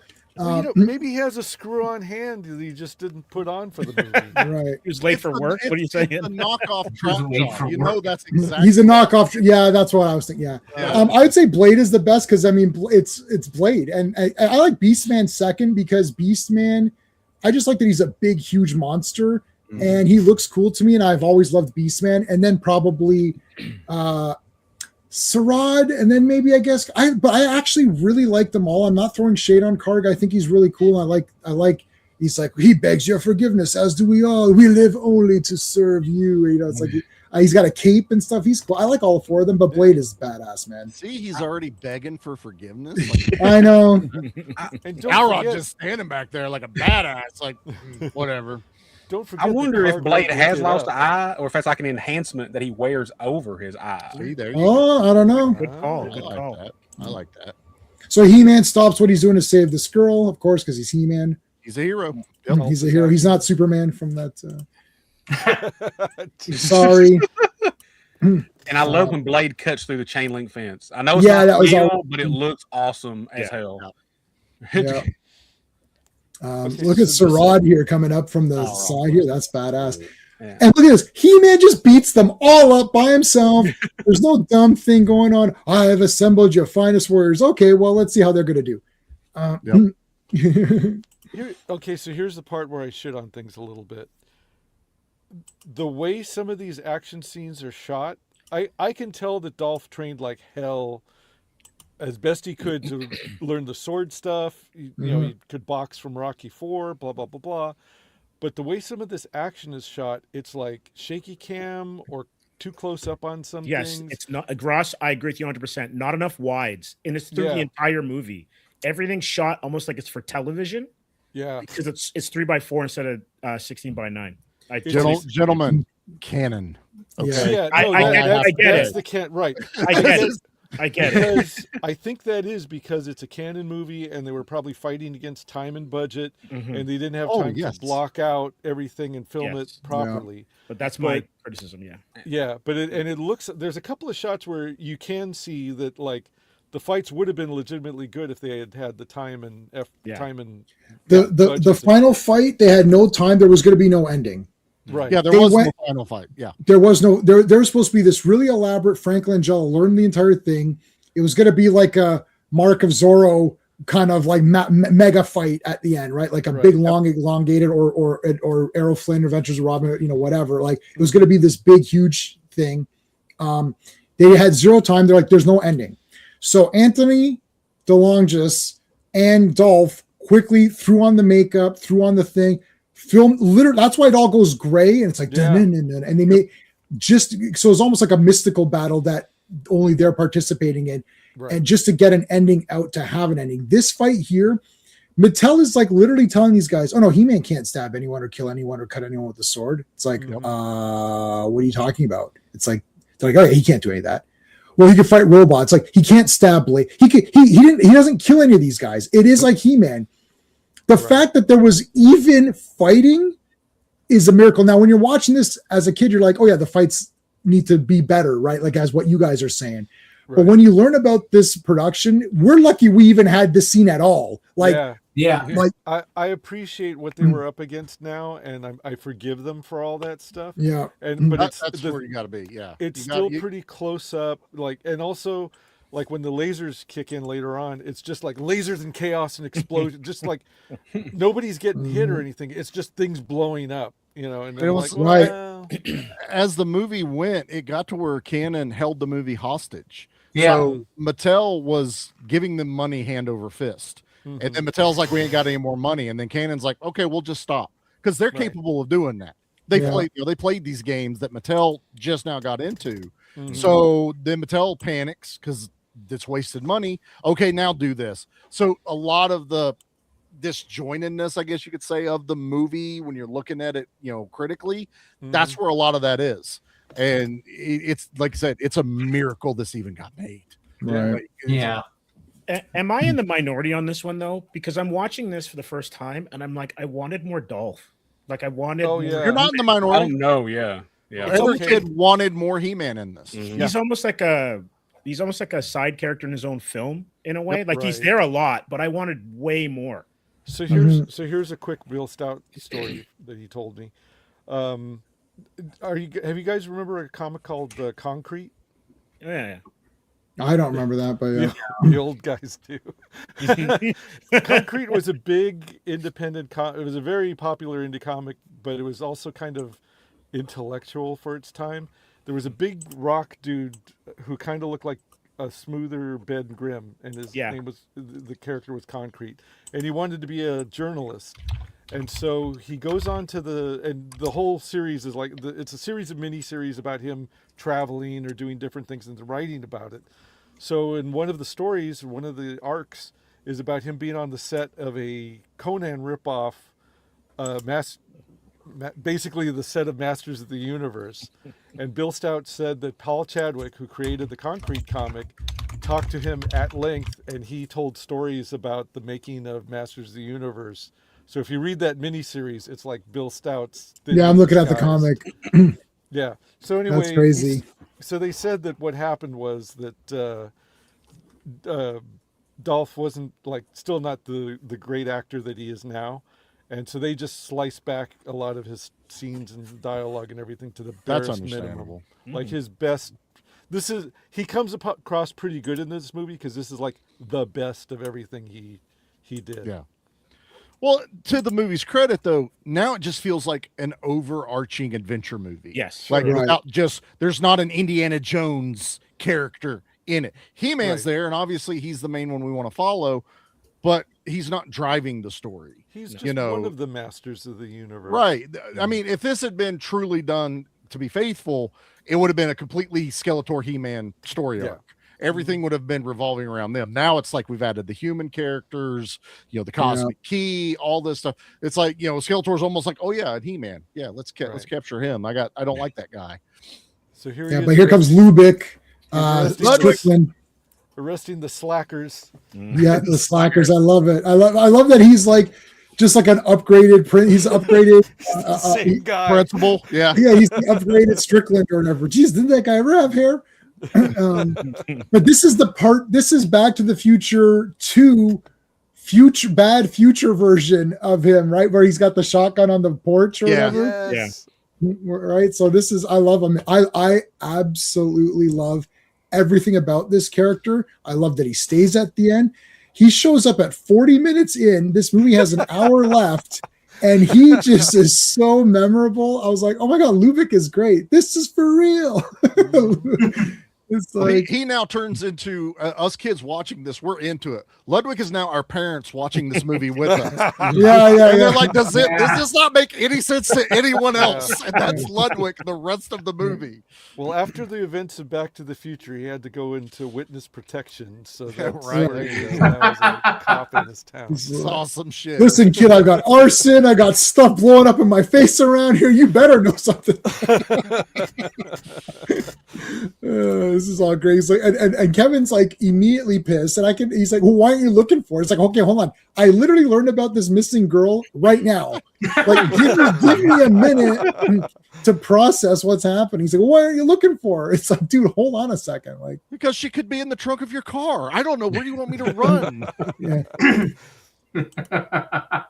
All right. So it goes, follow them. They must have a doorway to Eternia. Right? I love where they're talking here. I love the car. So And again, go ahead. This is how you can tell that this is an 80s movie that was made by boomers, because somebody's going to have a vintage 1950s car. Especially a pink Cadillac, because that was a big thing in the 80s.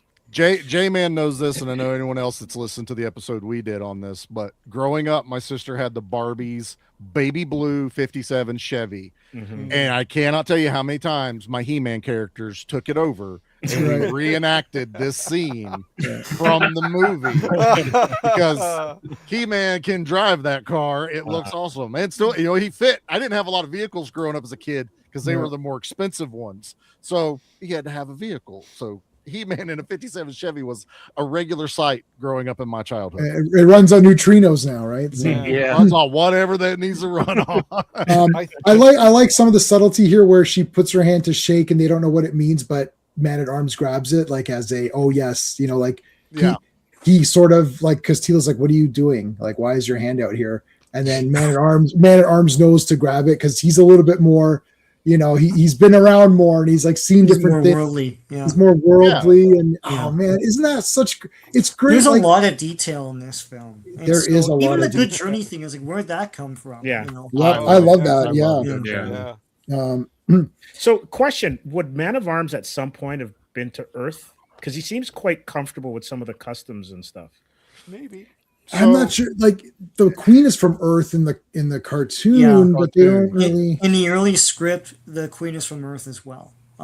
So, yeah, I don't know.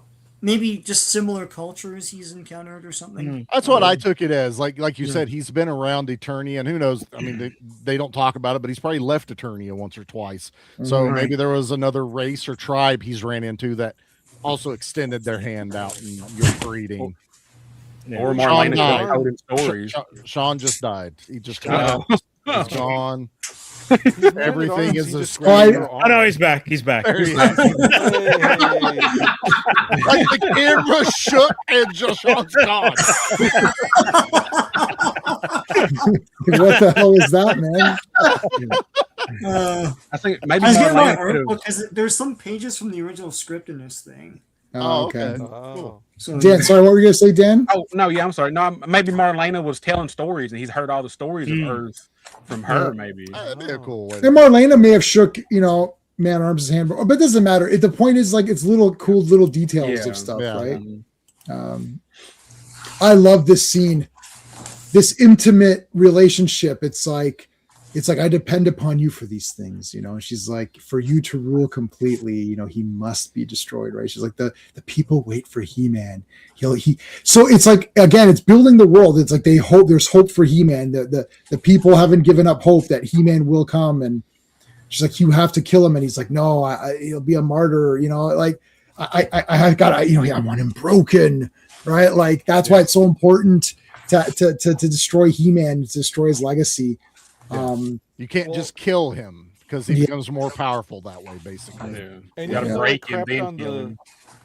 crapped on the cinematography and the fights, some of these shots that you have like stills on, those are like great 8.5 by 11, Oh yeah, photos. This is like so dynamic and just there you go. Yeah, like the throne room, and like you got your guard guy. Yeah. Do you guys like? There's that guy that holds the Havoc staff. He just stands there holding it, and Skeletor grabs out of his hand. I like that. Pig Boy. Big boy. Yeah, Big Boy. That's that must be some like Gary Goddard's little friend or something. No, that. Pig No. Boy was a contest winner. Yes. Oh, from- okay. When the movie was in production. I forget where it was listed. I think it was in the magazine or Yep. something that you could do it. Steven, do you know? Yeah. It was a contest. I'm trying to remember where the hell it was. Just give me I one think it's the sec. magazine, the fan. Yeah, I think it is the magazine. magazine, but let me just double check because I Yeah. know I Because, read this the other day. But they hyped it up basically that you get to be in the movie, all this other stuff. And I think they've interviewed the kid that the guy now, but the kid, and he's like, okay, put this on. Now you get to stand there. Now do this. Okay, thanks, bye. It was just literally Yeah. like that fast of it. And Yeah, but if I'm holding Skeletor's Havoc staff, I'm like, I'm coming back and telling everybody on the planet I'm in this effing movie holding the staff. Yeah. well, also you have to imagine he's standing over there going when Skeletor's not looking at him like, I'm Skeletor. Just having staff around. So our friend RR, who's been on a few times, he's in The Hobbit. Yeah. He's in the Hobbit movie, and I mean, if I was in The Hobbit, like you would hear that every stream, like Yeah. it'd be in my Constantly. intro, Well, as years seen later, in The we're still Hobbit. Yeah.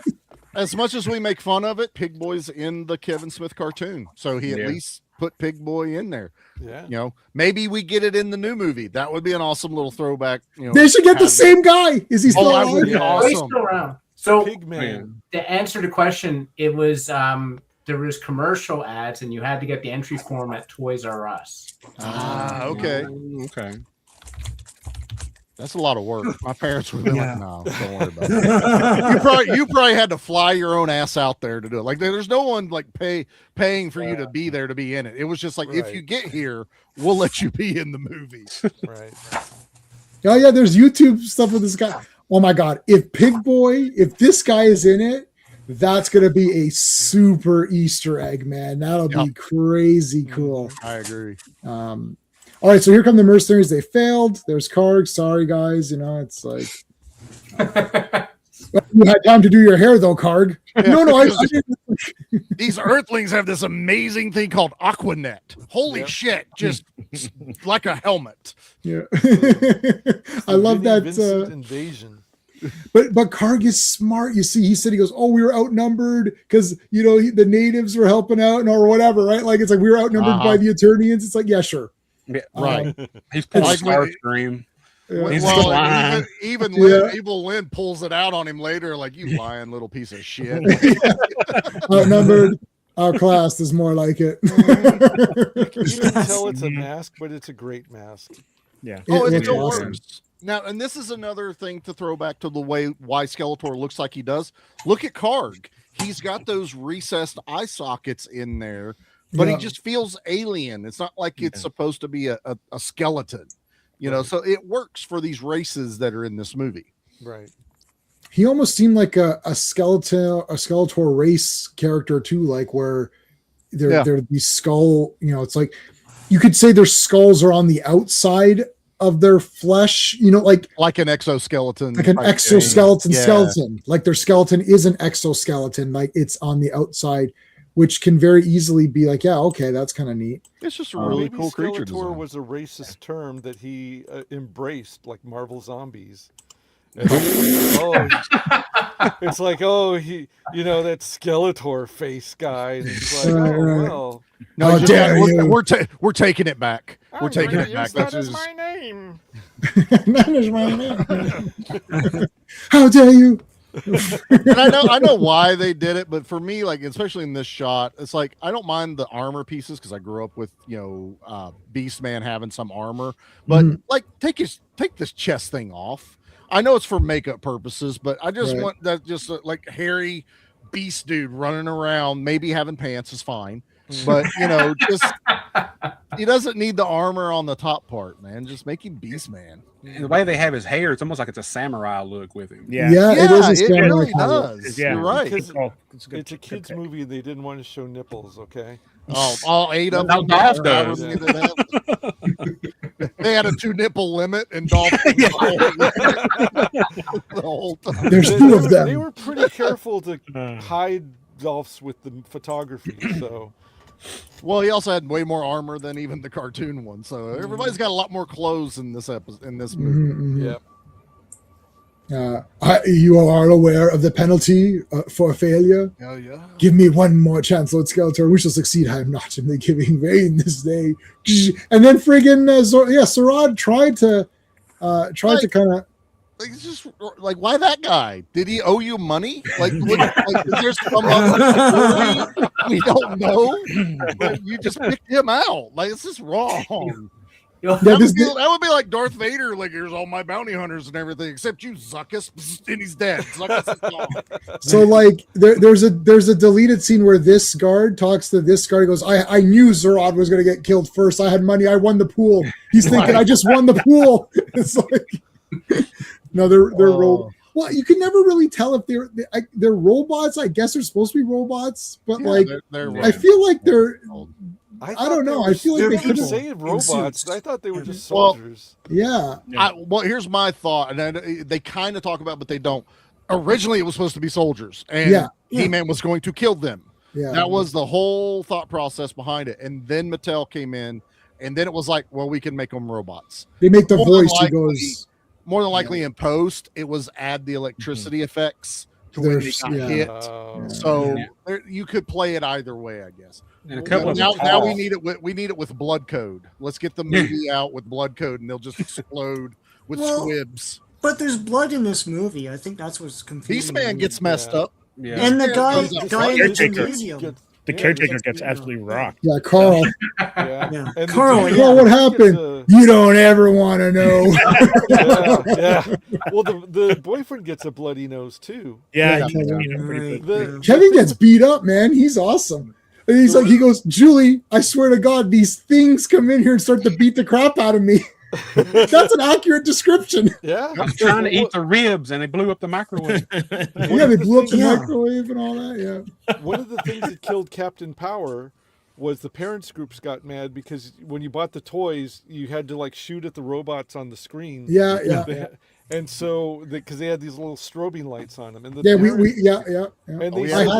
and they said, "Well, those are robot." The response was, "Well, those are just robots." And the parents groups were like, "Well, they look like humans, and they're shooting at human. You know, we think it looks like you're shooting at humans." So it's kind of like the same thing with this movie. I mean, it never occurred to me that they would be robots. I just thought they were stormtrooper ripoffs or something. Yeah, when they talk here, well, we never knew the stormtroopers were all Boba Fett or whatever. Which I don't like at all, by the way. But anyways. They're just troops. By the time they retcon the retcon, so the clone troopers were all Boba Fett's, but by the time New Hope rolls around, they're conscriptions. Exactly. And Captain Power, they actually killed one of the good guys on the last episode. They did. Would they kill Tank? No, they killed the girl. Pilot. They killed Pilot. Chase. Chase. Yeah.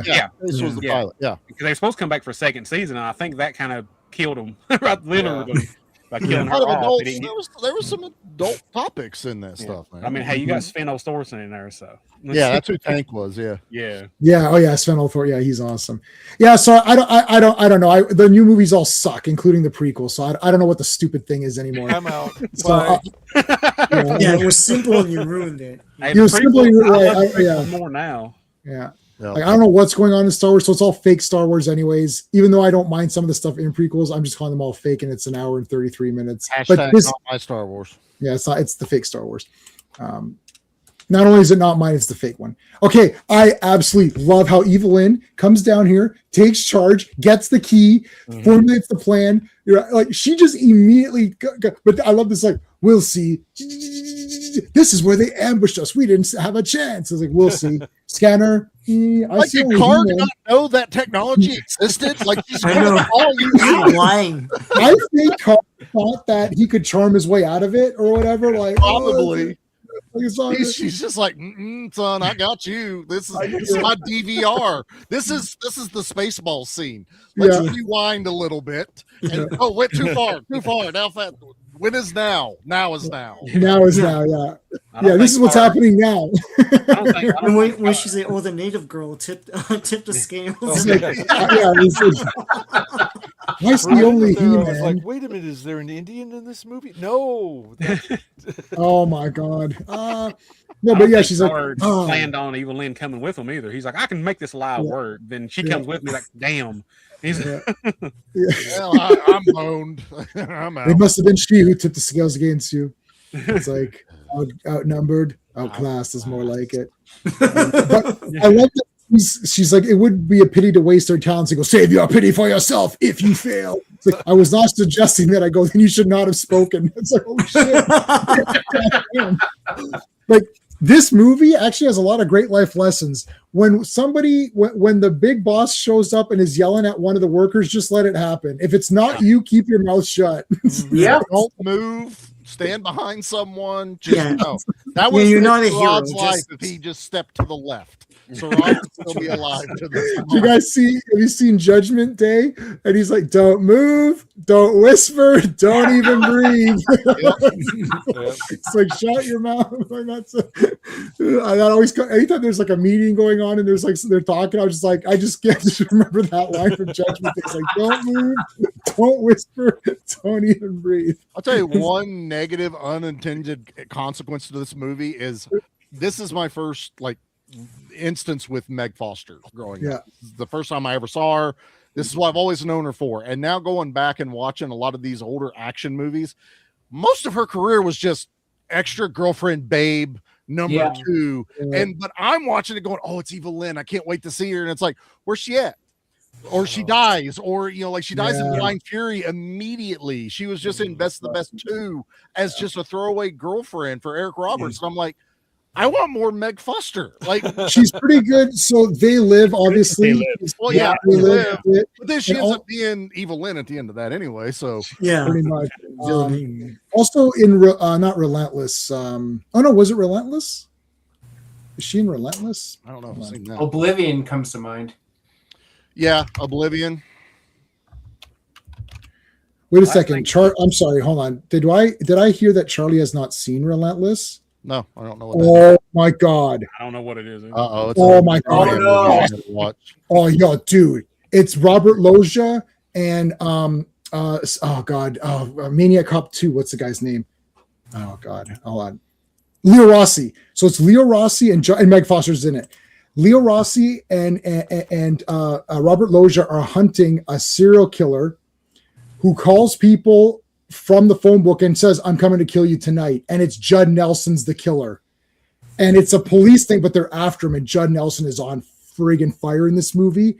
Mm-hmm. And the two of them are awesome. Yo, I'm going to give, oh God, I'm closest to giving you the guarantee. I'm very close. I guarantee it's awesome. Dude, okay. It's like, I had that on VHS watch. I watched it so many times that I loaned it to my buddy Morris. And Morse watched it and he called me. He's like, dude, I watched it so many times the tape broke. I was like, are you kidding me? He's like, the tape actually broke. I was like, no. So we actually spliced it back together with nail polish. That was the trick in the day. Yeah, I remember that. And we got it back. Oh man, Relentless. Put that in the library for me. Yeah, I will put that. I'm going to 100%. I'll watch it. It looks like something Jackie might enjoy too. So yes. Yeah. I don't know for sure. I've never showed it to my wife, but it's like a cop thing, but it's awesome. Yeah. Anyways, so Meg Foster's Leo Rossi's wife in that. Okay. And she's very cool in that too. I just know every time I see her name pop up, I get hyped because she's my Evil Lynn, and then half the time I get let down because she's gone in like minutes.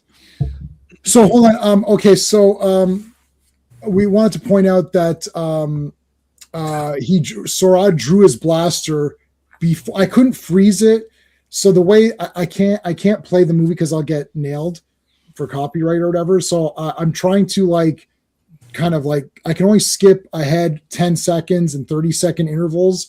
So I couldn't pause to where Sorad is getting disintegrated, but it looks like he's trying to draw his weapon out to try to fight back or whatever, or he was going to try. I don't know if we can try to get to it. It's just after here, right? So it's right there. Yeah. I don't want to play it because there he is disintegrating. Yeah. There's bits of him. Yeah, the moral lesson here is don't have a costume with a complicated special effect that they keep having to do. Yeah, it's hard to. I'm not going to be able to get to it. And you're not Gwildor. Yeah. Yeah, right. This is the native girl who is helping He-Man. There's a really cool part with Card here in a second. Hold on. Yeah, they Okay, have a picture of the mom, too. I'm watching the thing right now. That And here's prop where is cool, this is too. where I'll defend Sauron. So Yeah. I'm watching it. Skeletor is pointing at him first, Yeah. and Sauron knows it's about to happen. So he pulls his black. I'm watching it. Yeah, that's awesome. Skeletor turns and points his hand because he shoots the Emperor lightning, and Sauron reacts immediately. Pulls a good mercenary would always go for his weapon first. That's right. But it's not that he drew first. It's a Skeletor. He knew he was about to die, so he went in defense mode. Yeah. All he had to do was grab Karg and pull him over. Yeah, I'm telling you, just whoop, my bad. So the microwave interferes. I love that. Yeah. And I like how the robot, he says, this is interference I've never seen before. I don't know what it is. That's true. They Yeah, told he us that wouldn't have- 80s microwaves are perfectly safe, but this movie kind of Yeah. makes that a lie. This is also my favorite thing. If you watch that scene again, Ava Lynn keeps asking for different weapons. There's one guy handing multiple weapons to her and tools. Like he's the accessory pack guy. Right. He carries everything. He's like the dude at ECW that's handing out the frying pans. Well, he hands her the collar. He hands her the scanner. He hands her the scepter-looking thing. That's the only dude. That's his only job. His name is Handor. And he Handor, I like that. Well, I'm glad he's called Handor for that reason. Well, they had a maintenance man. You called had that. one job, and that's to be Handor. Yeah. He's got Trapjaw's belt, so he's just got him. There you go. He's just like hooked around the side. Yes, this is Tom Paris's. That's Tom Paris's arm. I really feel like a Whopper. I'm just throwing that out there. No. Yeah. And Robbie's ribs as well. So here comes. So they take the cosmic key. Now this is. I found out there is a flaw in the collar. The flaw of the collar is that it's like any of these things that are truth machines. The flaw is that you're only going to say what you know. Had they not used the collar, they would have been on their trail better, because when the collar is removed, he says, oh, a policeman took it. He said he was going to go down to Charlie's music store to check out the story, but he didn't know that that's where the policeman was. Look at the wording is very cool here. She's like, where's the policeman now? I don't know. Right. He doesn't know. True. Right. Where is he? I don't. Had they just said, where's the policeman? Like, I don't know. He said he's going to go to the music store, but it's not, it doesn't work that way. It's just like, it's telling you exactly what you know. It makes you super literal. Wow. Yeah. Mm-hmm. So that does, because she would have had to ask, where exactly is the police person taking the cosmic? She did not ask that. And she didn't ask it. So, where is he? I don't know. I don't know. Okay, we'll go back to tracking the key. But when He-Man comes in, remove it. He goes, look, he said he was going to go to Charlie's music store. Now, again, it doesn't mean he was going to go there. It doesn't mean he was there now, right? Because even if she said, where's he right now? Like she says, where is he now? I don't know, because who knows where he is right now. But even if she said, where's he going? He's like, I don't know where he's going. Like he doesn't know he's going to the music thing, but a human would say, like, well, he said he was going to go there, so okay, I'll go check there. Right. But he doesn't. Our natural way of doing it. But she would have had to ask, where did the policeman say he was taking the key? Yes. And she wouldn't know to ask it that specifically. Right. Very cool. I love that, because like he would have spilled the beans in 2 seconds. He would have said everything. Okay, I found it in Laurelwood Cemetery. The guy came and took it. Like he would have just spilled the whole story, because he was scared, right? He doesn't know. But because they put the collar, it actually put them behind and gave He-Man the advantage, which I thought was very cool. So I noticed that. And I love Blade. Look at the details here. So he did lose his eye, you see? Okay, yeah. Scar going down. You got to see the scar. So there's confirmation. I think the eye did get lost.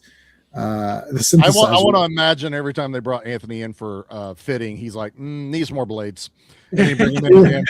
Needs more blades. They literally got down to, we don't have anywhere to put it. He goes, what about the chin strap? Okay, fine. You get 2 on the chin strap. That's where we're drawing the line, Anthony.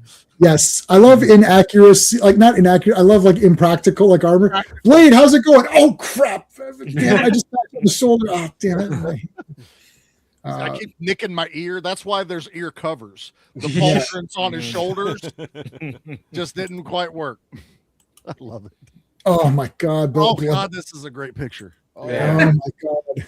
That neck collar is another great prop in this thing. Yeah, it is with the lights that shine. Yeah, the lights.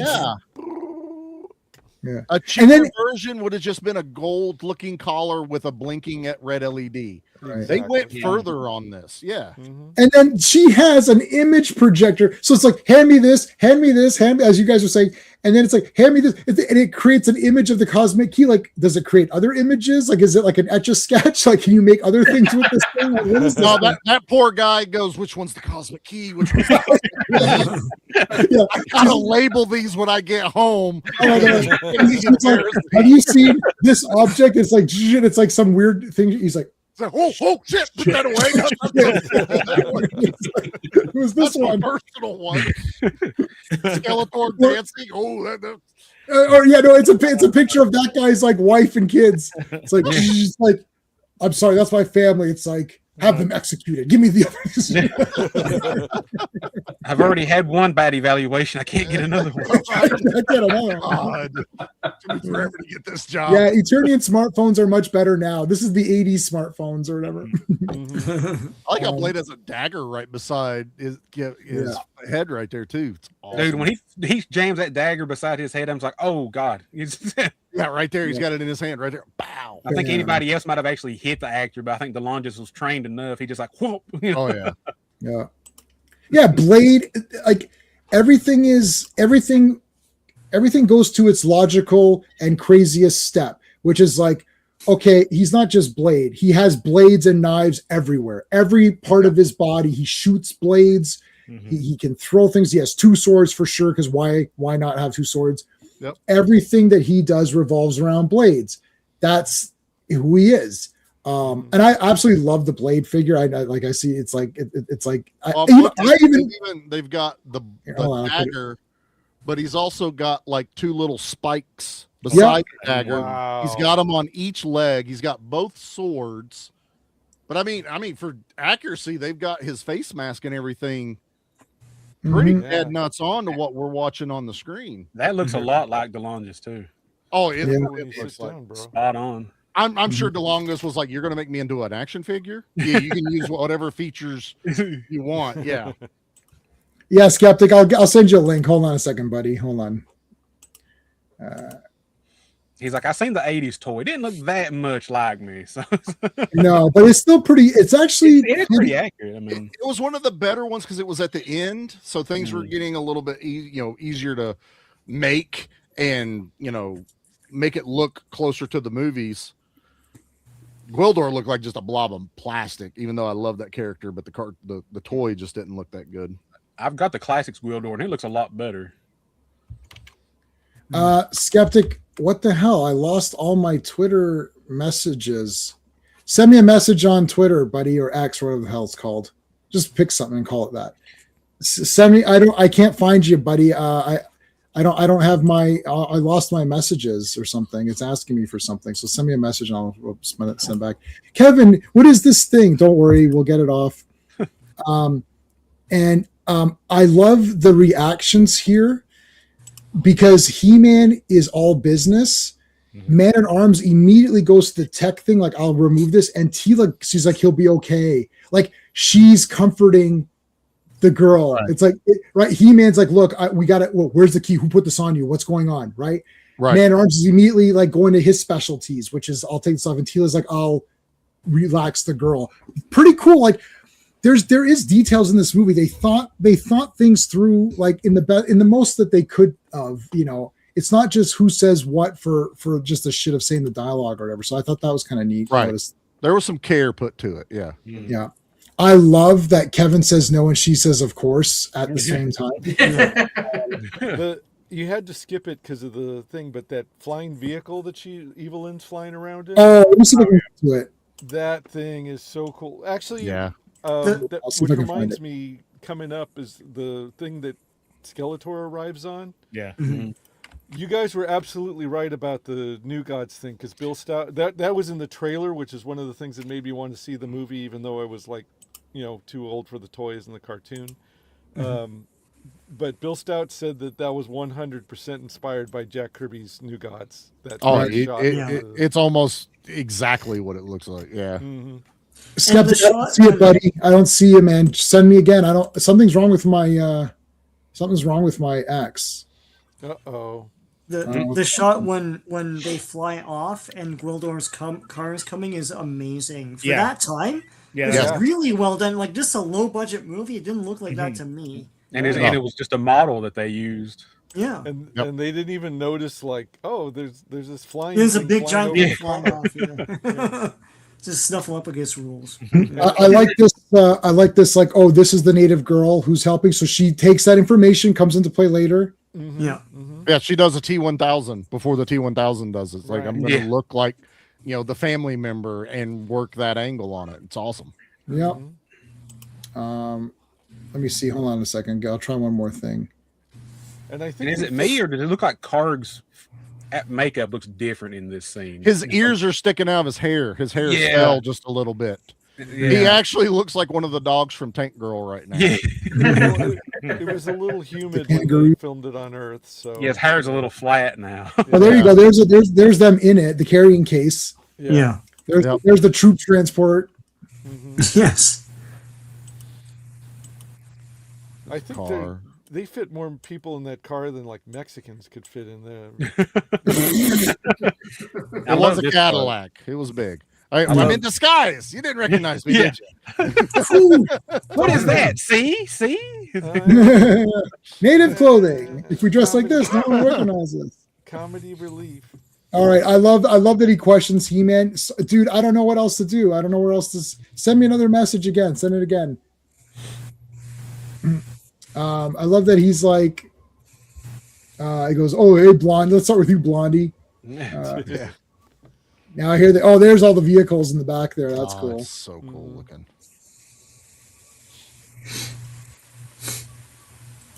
So here he's trying. So the keys are all moved, messed up because everyone's been touching it, playing with it, effing it up. This is like your office chair. So you come in the next day and someone's moved it. You're like, oh. Then the arms are off and like it's low and the back is messed up. And I've literally gone home from work. I've driven. I was like, did someone take my chair? Yeah. I'm like, I'm going home.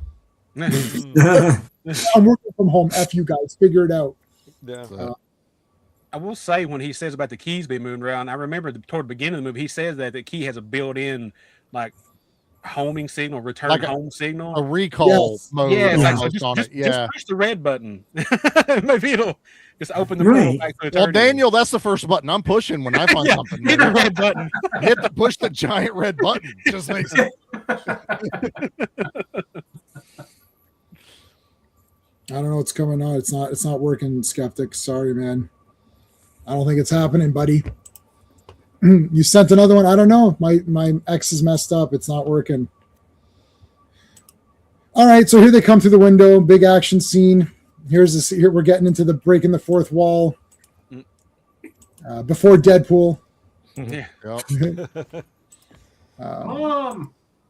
So hold on a second. Here's so she goes out. I love how he's like. I like how Lubick is like. Ain't that your friends getting their asses kicked out there? So she comes out. She's like, "It sounds like you need a woman's touch out here." Yeah. Oh, there it is. Oh, it's right there. Yeah, she's like woman at arms. Yeah. I got a big pop in my theater. Everyone laughed at that. My mom liked that too. But woman at arms. Okay, I'm trying to like. Yeah. I think she does after she shoots him, I believe. Yeah, she does after. The way she holds a gun, it's like she's using a squirt gun or something. It's fine. It's fine. Well, she's from Harley Davidson, the Marlboro Man. Yeah. Another good flick. That's an awesome one, yeah. Woman at arms. I like that. That was cool. I'm going to put you away. 100 years, you and all your friends. He goes, you're going to jail. He goes, Kevin, I can promise you, you're going to jail. Corey, get half. You're going to jail for this accessory to arson, resisting arrest. So I'm going to put you away. This guy's like not happy about any of this. I think he was 2 weeks from retirement. No. I would believe it if he said that. Yeah. He's the most James Tolkien in this movie than any Yeah. other thing he's in. Yeah. In the 80s, if you wanted someone lectured, get James Tolkien to do it. Yeah. Did he ever have hair? Yeah. Anyway. Yeah, Strickland. Gosh, didn't that guy ever have hair? So who would win in a fight, James Tolkien or Gunny? Gunny. Oh, It's Gunny. yeah. Look at this. She sees her mom. Hey, almost the evil in eyes, not fully. No, she's just hers are blue. Very Evil ones are blue. icy. Oh Yeah. God, they're so good. There's the mom. That shiny thing with the blinking lights. It's part of the secret thing that we're doing and all that. And look, look. Her parents just died, so she's like, this is not beyond the realm of, like, you're sitting there thinking, how dumb are you? She's Boy, susceptible. Beaver, what a dumb kid you are. But it's when the mom is asking about the key that's where, even as a kid, you're going, why did you fall for that? Like, it should have been that for some whatever reason she already had the key in her hand, something. And then Evil Lynn could have played it like, that brought me back. With this, I could bring your father back too. And boom, snatch that key. Done. Not, hey, go find the shiny thing with all the buttons on it. Like, Yeah, she's like, oh, it's part of this thing that we're working on. I mean, I don't know. This is a snap decision. It's magic. It's like it's magic. Instead of timey-wimey, it's they have to magic. get the key somehow. Fine, whatever. It was It's fine because the kids needed something that so they could be ahead of the adult characters. And, Yeah. Right. That's a good point. Gwildor uses the gun even though he can't pull the trigger. Right. It's gonna shoot your knees out. You're acting like Tarktums or whatever he says. I don't know what he said. Yeah. Now they all will treat. They're like, why are they leaving? It's like, well, they got the key. I love Charlie. Who's like, his shop is destroyed, all because of a Japanese synthesizer, man. Like, this just wasn't worth it. It's all Japan's fault, damn it. This dude's like a young Will Ferrell. Actually, Oh my god, yeah. Got a little bit of look. Yep. Holy shit, it's World War III. Yeah, that got another big pop in my theater. I remember that. Oh my god, Here it comes. Oh my the boom God. tube. Yeah. There's Yep. the hover sleds, everything. God. It's literally Mr. Miracle's. It's Mr. Miracle's vehicles. Yep. It's the Yeah. boom tube. I was like, oh my god, Yeah. here And comes that Dark is no Side. accident. That is Yep. Bill Stout totally channeling Jack Kirby right there. Yeah. Yeah, big time. This whole 100%. thing. Yeah, so, this is awesome. So here's the thing about this scene. It gets shit on a lot because of the special effects and what's going on. Especially It looks when awesome to me. Especially when Dolph. Well, so my thing is, I'm going to shit on something else instead. The speeder bike, even in 1983, the speeder bike chase was not. There were shots in there that were not perfect and didn't fool anybody, but it is a masterpiece of sound effects, editing. Yeah. You wanting to buy into what's going on there, all that stuff. Whoa. But anyway, the thing with this one is it didn't have that editing. It didn't have Ben Burt doing sound effects, and it didn't have all the advantages that speeder bike chase had. And for that reason, I'm totally ready to forgive it because it is cool what's going on in this movie. At least they tried to have something cool and neat. Yeah. They Let me had thank an RR. action. It's an action scene. I've never seen anybody try that before, and there are some shots in there that are really cool and effective, especially when they cut away to like actual Dolph on that thing, and they're doing the tracking shots, and when they're going by the windows and everything. I like it more than people who like to crap on this movie do. Well, I have zero. I think it looks awesome. And it looks cool. They're flying around. Okay, RR, thanks, buddy. I appreciate it. One of our longtime members at work, so I can't stay. But this film is a reminder of a time when the fantasy genre didn't take itself too seriously. I didn't capture the look of MOTU, but got something of its spirit. Good journey. Thank you, man. For the first, anytime it's a He-Man stream and you do a super chat, you get the punch. Boom. Thanks, man. I appreciate that. And then I'll give about in honor of the Oscars tonight. There you in go. honor of the Oscars. Is that tonight? Get some That's Yeah, right it's now. tonight. Yeah. Oh And god. there's apparently a tie, and everyone's freaking out. So What? Right. Well, yeah, Tie. it was, this movie best is short better. subject or whatever. This Yeah. movie is better than 90% of the movies that they're going to be. Well, That's what considering I this is keep saying. Yeah. well, this movie has heart in it. I've Yeah. seen It this does. movie It has- more than all of the Oscar movies I've ever seen. Like that's Yeah. Oh yeah, yeah. period. Yeah. So here's the Centurions. You guys are saying, yeah, like I mean, the effects, they do the best that they can. It's just a battle, but at least they're trying to That do a looks cool great. battle. That Yeah, looks no, fine. I still look. It looks awesome. I mean, Yeah. Dolph is pulling the power sword out while he's on the. Yeah, Yeah, that's yeah. wicked. Mhm. So this is all cool. This like marching around and shit. Oh my god! Like, Yeah. So this you can was see that shot- this guy's like, holy shit! What the hell's going on out here? Yeah, everybody looking out their front windows like, look at that. So this was It's shot not in- Thanksgiving. This ain't Macy's Day Parade. What's going on, man? So this was shot in Whittier, which is like an hour that away from me. It still looks the same too. Oh, did you see the Mostly. snakes on the throne? Yeah. Arms Yeah, we'll there? try to That get was that. sick. Like the The Cobra. detailing is really good. I like the God. yeah. He says, "Oh, Gwildor, I could have used you, you know." And he's like, "You could have been somebody." And he's like, "I'm not going to serve the Lord of Snake Mountain. You're trash." It's like, Yeah. Yeah. that was cool. See, Gwildor stood up to him. That was cool. Mhm. I love this where He-Man's just fighting, and he won't like. He look at it, he's just swinging and crap, and it's like Skeletor allows it to happen. He's like, I want to see how much he's gonna keep fighting. You know, like let's see how it goes. He's fascinated by him. He Yeah. really is. We'll find out later. There's a lot of respect Skeletor Yeah. has Yeah. for He-Man. So Yeah. this scene was actually shot on a roof in Whittier. I think it was Whittier, downtown LA, and the building itself the real building is only like 2 stories high. But that scene when they're on the roof and then that thing is like rising up behind them over the you see That's awesome. Yeah, Yeah, I mean because they had to put that thing on some kind of lifting Yeah. thing to raise it up like that, and that's all 100%. I think there was an optical effect in there somewhere, but I think mostly it was like they actually put that thing on some kind of crane to lift it up, and it looks so cool. And it's like slow while they're talking; they don't know what's going on. You're like, oh. yeah. Yeah. It was cold Yeah. there too. Like you could tell it was later in the year because I saw Skeletor's breath at certain points. Awesome. It never gets that cold here. Well, I didn't think so, but I saw his breath a few times. I'm like, what? Yeah, it gets cold enough for that, and that's about it. my only problem with this is Skeletor doesn't order his men to take the second key. I know that like the power core is dead or Yeah, whatever. he destroyed but it. still, it's a chance. Like, why wouldn't you just take it, right?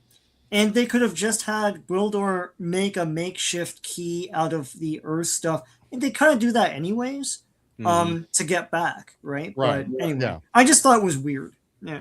No, I didn't think it was weird because he destroys it. He does shoot it, and he's like, I destroyed it. Like, what else is there? But yes, you're right. Like Skeletor, you know, like of course they can remake it out of whatever. But also, He-Man gave up. Skeletor doesn't have, as Charlie was saying, he has massive respect for He-Man. You are my equal. You know, you're no longer my equal, which means he thought of him as an equal. Mhm. I don't think he thinks anything of these guys. He thinks Yeah. they're stupid and moronic. They're nothing. I don't care about the others. He doesn't even name them. He doesn't care. He's like, I destroy the key, let them rot. Who cares? Yeah. That's one of his negative qualities, right? His His hubris. his That- hubris. He's yeah. not right. Yeah. And I kind of think, I mean, you know, I think it's an accident in the sense that it works in the script and also it works as a movie thing where the guy, you know, the villain doesn't, you know, like makes a mistake or whatever. Yeah. Right? This also Yeah, comes, we've seen it, I don't know, 100 times. So now we're starting to pick it apart a little bit. Yeah. So, first time you watch it, it's destroyed. Okay, it'll work. But yeah, Gwildor is a MacGyver little thing, so he probably could have rebuilt it. Yeah. I love, go ahead. Okay. I was going to say, I love, this is awesome. He's like, Kevin remembers the tones. And when he's like, look, I'm a lousy keyboard player in a band. There's a million of me. And when he's like, no, there isn't. He goes, there's only one of you, Kevin. There's only one of anybody. And then Man at Arms with conviction, he's like, listen, we're not going to have a sorceress to go back home to. So if you know how to do something with that thing, then you do it. Yep. And you're just like because they're playing it as straight and real. There's nothing stupid.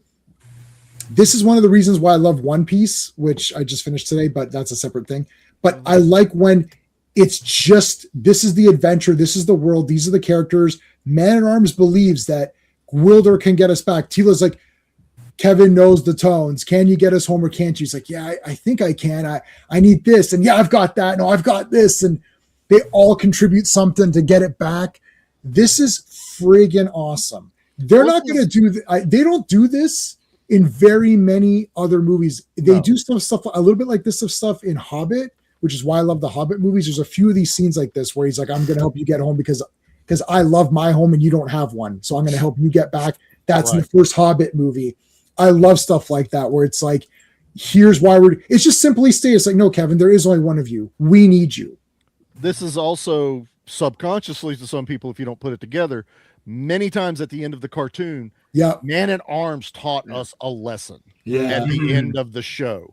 This is essentially Man at Arms being that character now, teaching Kevin something, but it's a point of this could be, put in any aspect of your life. So there was a little bit of extra that it's coming from Man at Arms in this scenario that I always loved. Yeah, I like too that the tones are built into the song itself, like in the beginning of the movie. It's the second verse, right? Yes. So when you're a kid and you first see this movie, and then he's like, he's trying to remember the second chord, and every kid is trying to remember that second chord from the from the beginning of the. You're with them at that point. Yeah. Like, oh shit, what was it? It's pretty cool. Yeah. So to activate it, you need that tone first. But then you've got, so it's like your coordinations, right? Like there's this music for here. He's literally figuring out I love how he's figuring out with like little pieces earlier on, like when they're in the back room. It's like, okay, we got to be here.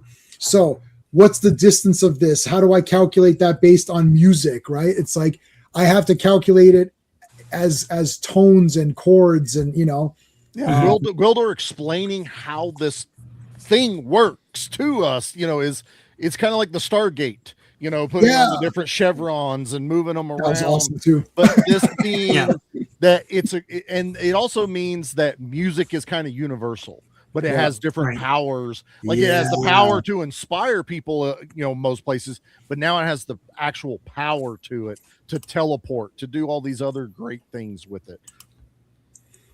All right, so he's like, you do it, you do it. So he goes and gets the keyboard. There's He-Man. He's captured. I love this. Even this part here. He goes, "This is my destiny." She's like, "Men who crave power pile look back on the failures of their lives, pile them all together, and call it destiny." That was awesome. But then Skeletor came back. He pushed back. He's like, "Really?" He goes, "Well, thanks for that little bit of philosophy. Here's my response. Boom, the sword of power. Here's He-Man. Oh shit." She's like, "Oh god damn, what the hell happened?" Like, he got her. The thing is like, but she's right though. Like, look, Skeletor, you failed a bunch of times, and now you got lucky, and now you think this is your big destiny. It's all piled together. But he's like, yeah, but I did win, and Skeletor wins. Yeah. But you also have to put him in the mindset too that while they maybe didn't intend it, we've watched Skeletor fail so many times in the cartoon, right? And now you're picturing what would Skeletor act like if he did win. He would be like this. He would be like, I am unstoppable. I did this. It is my power that got me here. And, Sorceress is kind of like, you remember all the other times he made you look like a jackass? Every time, how many times did you call all your henchmen boobs? How many times did you run off into the mirror? Like, seriously, this is the one time you win. But he's like, yeah, but I got He-Man. Yeah. That's his mic drop moment to her. Yeah, he did drop the mic. Yeah, he really did. Dropping that sword is his mic drop of boom. There it is, bitch. I got it. Yep. Yeah, he's like, and then I'm getting all the powers of grace, so I'm becoming a god. So they've never diminished Skeletor in this movie. Mm-hmm. He's awesome in everything that he does, but He-Man's not looking stupid because He-Man gave up for his friends. and to save the people of Still Earth. has honor in it. He Right. lost for a reason. He was forced to give up. He didn't give up. Right. Yeah, and if Gwildor and Kevin didn't make it back, basically Skeletor has won, and he is the new ruler and master of the universe. Yeah. Pretty And much. Jan, you're bringing up, and then you're leading me into the other thing that I absolutely love. The Where Are Your Friends? I just think it's so awesome, that entire line, but we'll get to it in just one. It's like, what, 2 minutes away? So Lubick, poor Lubick is like, okay, Lubick, where's that big army? He's like, it was here, goddammit. The damnedest thing you ever saw. He's like, I was in Korea and I never saw anything like this. I was in Korea. I thought that little detail was awesome. That was awesome. He's like this badass soldier. Now he's a cop. Yeah, he wears all leather jackets, which everybody wanted after this. That was like the big hot. It's like, Shotgun and a leather jacket, man. That's all you need in an action movie. Yep. Yeah. And they're making this thing, and look, it's like they built this thing up. So he remembers the tones. Yeah. Okay. And then we saw Julie's leg, which was absolutely Yeah, that's For right. kids- I was talking again, about for the kids gore. movie. Yeah. gore. Yeah. That creeped me out as a kid. Actually, that actually creeped me. I was like, oh, that looks really nasty. It's like that. Yeah. I rode motorcycle with my buddy, and I laid it down, and my leg landed on the exhaust. And lifting my leg up, it looked like the wound on Julie's leg. Like it Gnarly. festered for a while. Oh god, it was Damn. horrible. I still actually have an indentation from it laid on there. For Good so long. God. Yeah. So we can't do a bloodless stab, but we can show her leg with the skin bubbling. It was really nasty. Yeah. Hey, did you not watch Willow and see what happened to that one troll at the end? Whenever it turns inside out, and That's it was cool. in this movie. The Yeah, end Willow- was pretty inconsistent with what they could get away with in the kids. It's just because Mattel is trying to sell toys to little kids that they're all nervous about. That's really the whole big thing. Okay, but here again, great lines, great does like, where's your strength? Look at your precious sorceress. Like, what is this? Like, it's like I love all of this now. And I love all of this because of Skeletor. Yeah. Watching He-Man whip and yell, but Skeletor is feeling every ounce of the pain going through He-Man. Yeah. And that's where I'm like, he respects him. And you almost believe it's like a little bit of, this isn't what I wanted. I have to break him to break Eternia, but I'd rather face him, face to face. Yeah. And watching him do that. And Frank Langella is 1000% selling every bit of this. Like, he was into this one, right? Like he had a 4-year-old son, and he was dying to do this movie, and he says it was one of his favorite movie roles. Yeah. Is this the part though? Is this near the part where he talks about the loneliness of good? Yeah, this is it. This is coming up in like a minute here. Yeah. 30, 40 seconds. Yeah, best part. He's doing his Pontius Pilate and Jesus Christ Superstar right here. Yeah. I like this. I love the people of Eternia when they've got the big holosphere or whatever. He's like, and everyone can see this. He goes, this inevitable event will happen before your eyes, and He-Man himself bears witness to it. It's like, that's cool. Just looks so awesome, man. This was before hologram Tupac too. So right, yeah. All right, so there he is turning. There's Beastman bloodied up. There's everyone's looking. He's getting the power. Lubick comes in and tries to stop them. He's getting whipped, but here they come. But okay, so let's try to get to where. Yeah, okay. So Skeletor is talking, and he's asking. So I love this. It's like, where are they? Where are your friends now, He-Man? Where are your friends now? Tell me about the lowliness of good, He-Man. Is it equal to the lowliness of evil? Huh? And then, right, that they show up, because his friends are there. They're going to come to help him. Well, yeah. And that creates diversion. And what's really cool is that because they took parts of the wall, they actually have back cover. Yeah. So they're not you got a play set in the movie. You got a play set in the movie. Got diorama. Exactly. Yeah. And he said, he goes, it was really fun. There was some intentional like comedy too, where he goes, so what's the plan? In the very beginning, he's like, okay, well, he goes, Gwildor will find the key, and then we'll set the coordinates to Grayskull. He's like, oh, sure. we'll pop right into the throne room, fight off 2,000 or 3,000 of Skeletor's scrap troops, and break into the force field and free the sorceress. And he made himself like, right.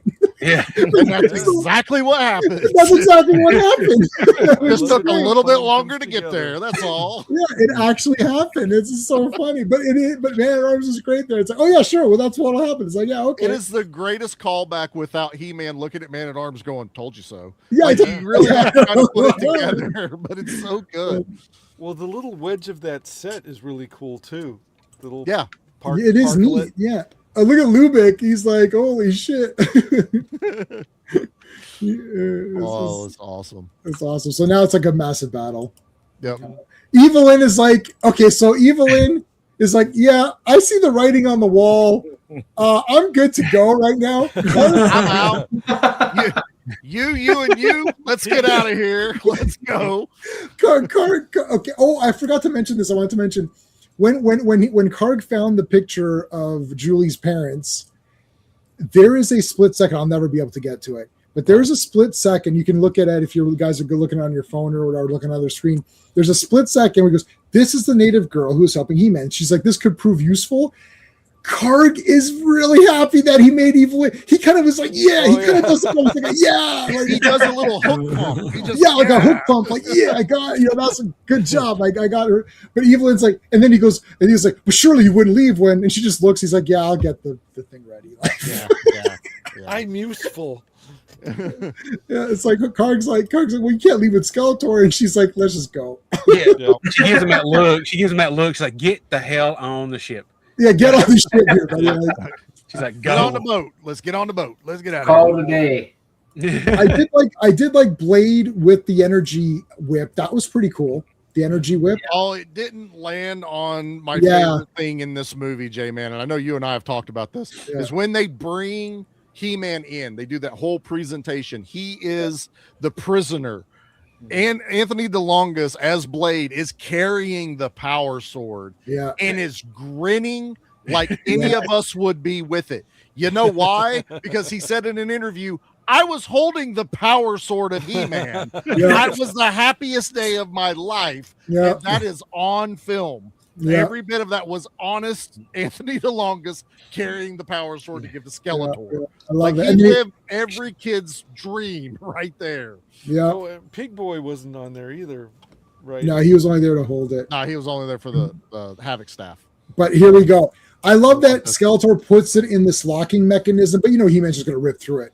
Mm-hmm. It's not even like, oh, we have to release the sword. It's like, no, He-Man's going to power lift through that thing. It's the sword in the stone, but it's a King Arthur moment. I was going to say, exactly. Yeah. And then I have the power. Now this is people confused. Like, what is to me? He was charging up. He was just been beat up. He is powerless. I know. I understand that. He-Man can put the sword down and still be He-Man. Yeah. He has to give the power back to Grayskull to turn into Adam. So everyone that's like, well, he didn't have a sword, he's not He-Man anymore. No, he is He-Man until he gives back the power. Yeah, the sword's just a conduit that he uses. Exactly. Yeah, sword is a conduit. And yes, Kevin Smith dove into that. Yeah. I do like that he did it. It was more like, it's the whole Thor thing. You've always had the power, but the hammer helps you guide you. It helps you release it. It's same basic principle. But this is the point in the movie when he has to say the thing. You got to say the line. Say the thing. We've gone how long, J-Man? An hour and 14 minutes. Yes. Gotta say hour 34. Things. There we go. Hour 34. Before I don't care. I still get goosebumps. I still get pumped. I adore this. This is my favorite thing. And this is like basically where the movie was going to end. It was right here. So I got to see Dolph at a local Comic-Con years ago, and somebody brought in a replica of that sword, and he held it up and did that live. Nice. I would lose it. I lost it. I would lose it. Not gonna lie. But Daniel's right. Right there when he held that sword up is where Cannon's like, okay, we're done. Yeah. And Cannon was totally fine releasing this movie with that being the ending. Done. Wow. I mean, now they were already planning part 2. They had already built the sets. They had already had a lot of, they were going to reuse a lot of the other stuff, but it was already going to happen. So their thought process, if you know anything about canon, was we'll finish this up in the second one. It'll just jump right into it. And then everyone else is like, this is the dumbest way to end a movie. So now it's Anthony the Longest is Skeletor, so it's Blade now versus Dolph, and they did it to where it looks like they just kind of go into a different dimension to fight. Yeah. They're not, the only time it looks like the throne room again is when Skeletor falls and falls down into the pit. It's not exactly Earl Flynn versus Basil Rathbone, but it's a decent enough fight for the end of this movie. It was going to be, but they wanted that to be like as epic as that. Like Sheriff and Guy of Gisborne or whatever, or Gisborne versus Robin, but like they didn't want to do it, and Franklin Langella practiced it. He would wanted to do it. Yes.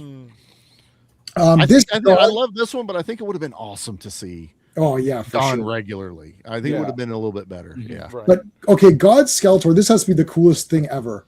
Like he looks like a god. He does look like a god. He did get an upgrade. This is Dragon Ball. He got an upgrade, or even the Havoc staff. I mean, it went all the way through everything he's touching. Now he's got like a crown. Yeah, like it's just awesome looking. It's final game boss Skeletor.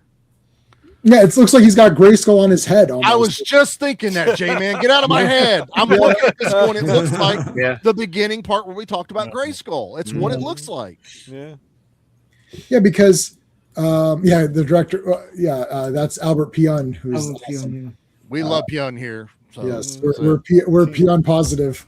We love Cyborg. Okay. I love Cyborg. Yeah, I think it's awesome. Yeah, I think it's awesome too. Yeah. I'll make a point about this. Sean and I always bitch about this, like this distancing people. Like, well, it was pretty good for its time, or these little offhanded remarks, like it's pretty good in spite of the effects, or it's pretty good, but belittling it while I hate to that praise it. Yeah, I don't. Yeah, I don't like that. First of all, Cyborg is awesome. I saw that when I was like, this is actually awesome. Like, I never thought it wasn't awesome. Like, I thought, yeah, this is awesome. But I love this movie. I don't think this is good for its time, or it's fun in a cheesy 80s way. I think, no, it's awesome. There's hero parts, everything He-Man says and does is awesome. Skeletor's badass. He's not yelling around he's not yelling like and screaming like a madman. He's delivering dialogue and being flexible. Like he's not stupid. I love this. It's like, enough talk. Yes, let this be our final battle. And I know they didn't have any money. Sorry, Ross, but the production design that has to get absolute kudos. Yeah. Oh, absolutely. Agreed. For me, everything that's like 80s cringe or canon nonsense or whatever, there's like 10 other things in this movie that more than offset that. So 100%. So I'm not going to say I'm a realist enough that I'm going to say there's a lot of like if you're not in tune with this kind of thing, or if you weren't like around at the time when it came out and don't understand like what happened behind the scenes to even get it as good as it is, I could understand why people wouldn't like it. And I understand why, ironic millennials and Zoomers might think like, whatever. But I unironically love this movie, and whatever its deficiencies are more than made up by 10 other things that are absolutely cool. I agree with that. And look, it's He-Man. It's not like this is He-Man. Like, I mean, like that shot's great. Like just the lighting, everything is great on that shot. He doesn't have the armor. Now he looks like the He-Man in your toy chest that doesn't have the armor on anymore because you lost it, or it has teeth marks all over it. He's still He-Man. Well, it's like Goddard said. He said between the cinematographer and Cannon, because he didn't even have a second unit. He shot every single frame himself. Wow. He said Cannon wouldn't give him the money to get a second unit. It's his movie. Oh. Yeah. Travis, how's it going, my friend? Thank you. We love this movie unapologetically, unironically. We're not distancing ourselves. We're not saying it's so good, except we're smarter or whatever. I love it. I don't love anything I love. I actually do love. I don't love anything in the way of that I'm distancing myself from it. I go all in, and I don't like where people say it's pretty good, but, or it's good for it's in spite of or whatever. I hate it. It's like, then you don't like it. Like, nobody ever says, I thought that steak was pretty good, except it was overcooked. Okay, so then it wasn't good. Like, what are you talking about? Right? Yeah. Like, who says, nobody speaks like that in any other medium. I think that song's pretty good, but I really don't like listening to it. Okay, then you don't like it? I don't understand. Like, you could say like maybe the drummer's not like your favorite drummer, but like the guitar solo is awesome and the singing is awesome and the lyrics are awesome and everything else. I mean, not everything's perfect, but like to me, the good way overshadows the bad, and then like the A for effort that everybody puts into this is off the chain. And I mean, I would rather watch a movie like this or Flash Gordon or Star Crash or where everybody throws whatever they have into it 100% and try to entertain you than something like, where Everything that's getting awards tonight. yeah, or they spend like Who said that? Who said that? and they Spicy spend commentary. $250 million on an Indiana Jones movie that nobody really wants to make, Right. I always thought, hold on a second, was that not a garbage disposal in the sink thing, or how do those work? I never understood how those work. Like you don't put literal garbage in the garbage disposal. You just put food Yeah. scraps. Okay, garbage disposal. Maintenance man, contractor. Yeah, here, please gonna tell give us. you I all don't know a what's little bit of going a on. lesson. Your garbage disposal is not a food grinder. Okay, if I you have a see. couple of scraps left on your plate, some ketchup, a few skins of something, put it down the garbage disposal. But if you have so much that your garbage disposal goes, that shit needs to go in the trash. Okay, and then you rinse your stuff off into the sink. It is not what the name. They should change the name. That's what it really should be. Yeah. No, So don't do Charlie, that. So Yeah. Charlie, no ribs or chicken No, bones. no ribs, chicken bones. Definitely no potato skins. Don't ask me how I know about that one. Oh, wow. No, because grease. I always see people's hands going down there and they come up and it's destroyed or something. Like, it's like so. Oh, yeah, that was a movie trope too. They won't cut your hand like we've seen in the movies, but it will pulverize your bones and fingers because it's metal blades that aren't fixed. They pivot, but there's fixed like pieces of metal in there, and it slings the stuff into it and pulverizes it. So it will break your hand. It won't come out a bloody stump. So Okay, so I can address this. Well, in Kevin's defense, she was moving out. And that house was sold to someone else, so that's right. he That's the didn't next care. person's problem. Yeah, we're not worried that about sounds it. like the next owner's problem. The home inspection's already gone through. They're closing Friday. It's good to go. We're totally The real fine. estate agent may have left that shit behind too. It could have been, but don't put food in the garbage disposal. Okay, so here's Gold He-Man or whatever. Yeah, this is the happy ending. This is the He-Man happy ending, man. Yeah. There's nipples. Just barely. And they give this is the good journey explanation. Every that's cool. I like that they added I that. love the good journey thing, man. Yeah. It's so good. We don't say goodbye. We say good journey. Yeah, that is cool. Now I love this where Gwildor says Gwildor actually smiles and sends them back. Like he's like, I can send you to the future or the past or whatever. Wherever and they're like, you no, wanna just send go. us home. Yeah. Also but, love that he has ribbons in his hair. He accessorized for this. yeah, is that's awesome. great. Yeah. And Ludwig's in the background. I don't know if it's going to skip over his whole thing where he's sticking around and he's got the hot chick on his arm. Yeah. Well, He's like, it's I a love great that. retirement plan. Yeah. do Eternian women dress like 80s hot chicks? We With can like- only pray that they do.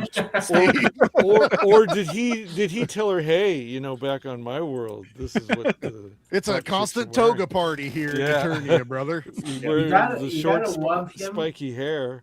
You want to You look gotta like love him. Roxette. For saying that line where it's like no one shoots at Lubbock. We didn't even say his first name. Yeah. Yeah. Nobody takes pot shots at Lubick. Not even Sergeant Lubric, Lieutenant Yeah, Lubric, nothing else. He just only goes by Lubric. Nobody puts baby in a corner and nobody shoots at Lubric.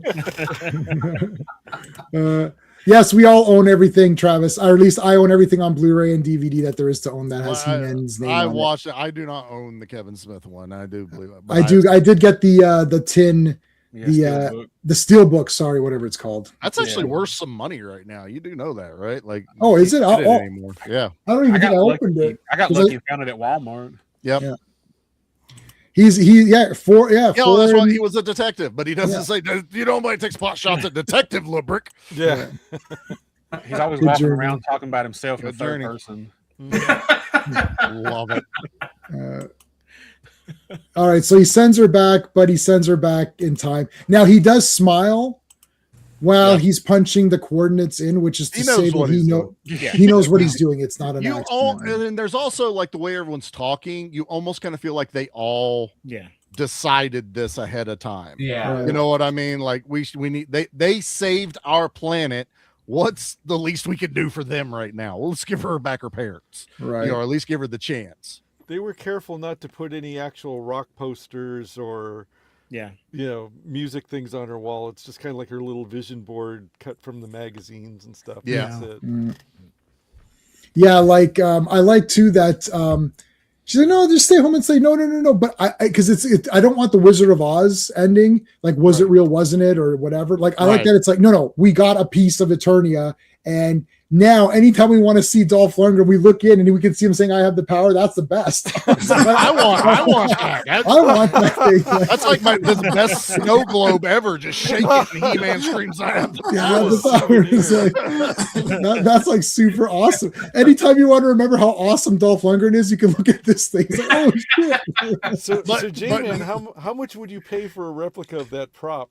Oh, I don't know how much I'd pay for it, but I would try to get it. That'd be good. That's what we need from Maddie. But also now we have to realize that the parents are now going to put her in therapy. Like she just came out in her pajamas, took the keys to everything, and is talking to a rock every night. So she's definitely in therapy. Yeah. And actually, what's funny is that that's what happens in Return to Oz. They actually throw her in therapy and give her shock therapy. And I love that. It's Nigel. What's that guy? No, and it's Nicole Williamson. It's who's the doctor, and he's like, "Look at the pretty face on this thing." Meanwhile, that's the shock therapy machine. He's trying to make it look cute. I'm sitting in the theater. I'm like, that doesn't look as cute as you're making it sound, buddy. Like that looks like it's gonna shock her. Joe, what's going on, dude? And Thank you for being here, buddy. And for the kids in the audience, yes, the girls did wear nightgowns like that to sleep. Oh yeah, so, yeah. Yeah, make long ones. yeah. Yep. All right, let's get to the they back. Okay, how am I can't do 30 seconds, so It does No. take a second. it's not gonna come. It's Can not you gonna just put No, your it- cursor on? You can't scrub. You can't just Towards scrub the- it. Oh, he's at the end of the scroll. it's not the whole thing. It's not gonna do it. Yeah. No, it's not gonna do it. It's not the first end credit scene, but No, it's the it's one. not. And I didn't even know there was that until I saw it on TV. I was like, oh, okay. Because it's not like my mom was gonna sit there the whole credits, and then we're gonna No, watch the end. we're gonna start wrapping up, but I noticed it once when I let the VHS tape that I showed you earlier. When that VHS, usually I would stop and rewind the movie, and we let it run its course. Yep. And we were doing other stuff, and I was like, "What the hell?" And I'd seen the movie. Yep. I saw the movie like 50 times. I've seen this movie. I don't know, like this 12 Angry Men, Conan. No, I've seen it more than Conan. Batman 89, Mortal Kombat. Those are probably my most watched movie. Like 12 Angry Men, I can almost do the whole movie. I could probably do this whole movie if it's on screen. I could do it with them. Batman 89, I could do all of Batman 89 without missing a beat, and Batman Returns. And then I finally said to myself, okay, I think I've seen this enough. Like, this is crazy. I was counting, like, I had a scorecard like of what movie was at ahead, and I was at like I'd seen Batman 89 22 times before I was like, I'm gonna stop counting how many times I've watched I could do it it. with Wayne's World. I can do. I love Wayne's World. I could do a lot of Wayne's World this I watched it an entire summer one time, like every day. Wayne's World popped in, just watch it. Have we seen the Harmonic Creation of Star Wars? I could make a He-Man snow globe, yeah. Oh yeah, that would be really cool. Yeah, I know what you're talking about. Yeah. Ranger Talk. We don't hear Colonel Talk. If he does, it would be awesome. Having a voice switch up. Yeah. He goes, Can I just say this? That'd be awesome. I'm good with the trailers we have. I don't need any more trailers for this. Yeah, I don't want to. I'm hyped up now. Yeah, I want to be surprised by something, please. I agree. So I don't care if your YouTube channel makes money because you dissected a fucking trailer. I don't want to know anymore. Okay, Yeah, I'm good. The original teaser before that trailer was enough for me to go, I'm going to watch it. Well, I was going to watch it regardless of anything, obviously. I was too, but that first teaser, that the day before that came out with the music, I watched that and went, I'm in. Yeah. And then I did watch the trailer and it was cool. But at the end of it, I'm also still going, you showed me too much. Like some of this Yeah. shit should have been surprise, and I don't want another one. I do not want another trailer. Yeah, I'm good. And I want to hold on. I just want to say there is a poll. 29 people voted on the poll. Master of the Universe, what are you rating it? So 5 out of 5, 38% people gave the right answer. So that was the right answer. 41% of the people were pretty close. They didn't get perfect, but they did say 4 out of 5. So that's pretty good. 10% said 3. So that's probably one person, and one person gave it a 2 out of 5. And those two people are in hell rotting away. So it's, that was Dustin, Charlie. That was both of his profiles too. He did. I was like, I'm gonna give it a 3, but I'm also gonna give it a 2. I will confess. Oh, was that on your podcast? Listen, you know what? That entire thing. Sean and I talked. We don't talk about your guys' work. Okay, you guys do your shit, and that's it. Sean and I had a conversation. Sean's like, "Yo, did you hear this podcast?" I listened to the whole thing. Sean was like very upset, and then he got me upset.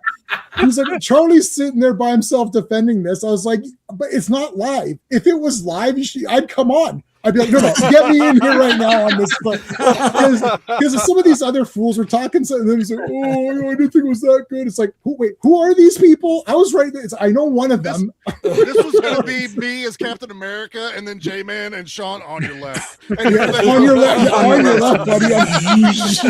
I would have come in too, Charlie. I appreciate that, man. I fight a lot of fights, man. You do fight. Sean was actually upset. He's like, "Did you hear this? Did you hear this shit on Charlie's thing?" I was like, "Yeah." So I listen at 1.5, right? Yeah. I do everything at 1. Yeah, everyone does 1. Yeah. So I did what, and so it's like, and you had, and I don't want to say the thing, but there was a little bit of a sad story with that whole movie as well, and all that. So it meant something personal. There's a personal connection. All this stuff is like, "Oh yeah, I didn't think it was okay. I guess I don't know." Like, who are you people? Like, what is happening? I'm like, what are you talking about? Like, what are you watching? That's right up there where when Nate gave. Well, I tried not to say the names, but a 4 or something like that. Which one? Die Hard 2. Oh yeah. Who the hell is that? Shit, Die Hard 2 out of nowhere. I was angry at that too. Yeah. No, Die Hard 2 is 10 out of 10. What movie did they watch? Like 300 people die for nothing. I was so mad because that was our Christmas episode. I'm like, we're not having a Christmas episode at 4 that I made us cover Batman Returns just so I knew we would all have a good score. I love Batman Returns also. Yeah, just a few things about Masters.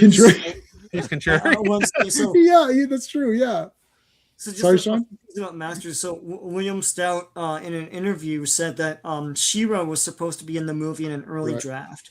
That'd be and crazy. He actually designed her, and you can find that on the internet. And the Snake Men as well. I don't know where they would fit.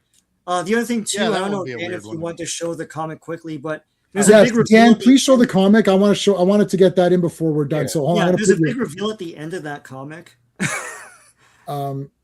That's not in the movie that was supposed to be. Let me know when you're ready, and I'll make you full screen, buddy, so you can. You're already full screen, Daniel. It's funny. Well, no. I'll put you back. Hey, Oliver, how's it going, dude? Thanks for being here, buddy. Project Hail Mary. I'm not seeing it because I don't want to see it. I just don't have. I just can't go to a lot of movies, so we'll all kind of catch it on the streaming. Yeah, but it looks okay. I like Ryan Gosling or whatever. This is one thing I like. This is toward the end of it. Yeah, let's see it. Skeletor and He-Man, they're fighting on Castle Grayskull. Yeah, that is awesome. And if you see right there in the middle, that rock hitting Skeletor in the back of the head, Evil Lynn is throwing the rock at the back of the head. That is awesome. And I see her in the corner. Yeah. Okay. Yeah. And it knocks him off of Castle Grayskull. And He-Man tries to save him, and Skeletor just says, "Nah, screw it, let me go." And he just drops to his death, apparently. Wow. Yeah, that's crazy. Yeah. That's wild. Yeah. And then there's one other thing. How Skeletor got. Go ahead. Let's see the other thing too. Yeah. Oh, let's see. Here's real quick. Here's how they drew the mercenaries in the comic. Yeah, there they are. Oh, wow. That's cool. Blade has green skin. Yeah, and He-Man says to Blade, he says, "You're the silent one." So Blade never even talks in the comic book. Oh my gosh. He doesn't even talk. That's awesome. And the only other thing real quick that I thought was really cool was how He-Man carries his sword. He carries it on his hip. Oh, interesting. Instead of his back. In the armor. Yeah. Yeah. That's pretty sick. And of course, they got to have an ad for the regular comic book. Yeah. And then do you have this ready there where they show the U.S. flag? At the end? Yeah. Did I? Ooh. Oh, yes. It's at the end, yeah. It's at Yeah, so their explanation is that Eternia is way in the future. So the cosmic key goes through time and space. And in 2221, Earth launched a ship that crash landed on Eternia, and they became the first settlers of Eternia. And then thousands of years happened, and then the Eternians are basically descendants I of saw a Earth. NASA flag in front of the American flag Yeah. right there. Yeah. That was pretty So, wild. so that's when Gwildor reveals, well, I can put you anywhere in time, and then that's where they get the idea to put her before. So, Space Yeah. Man.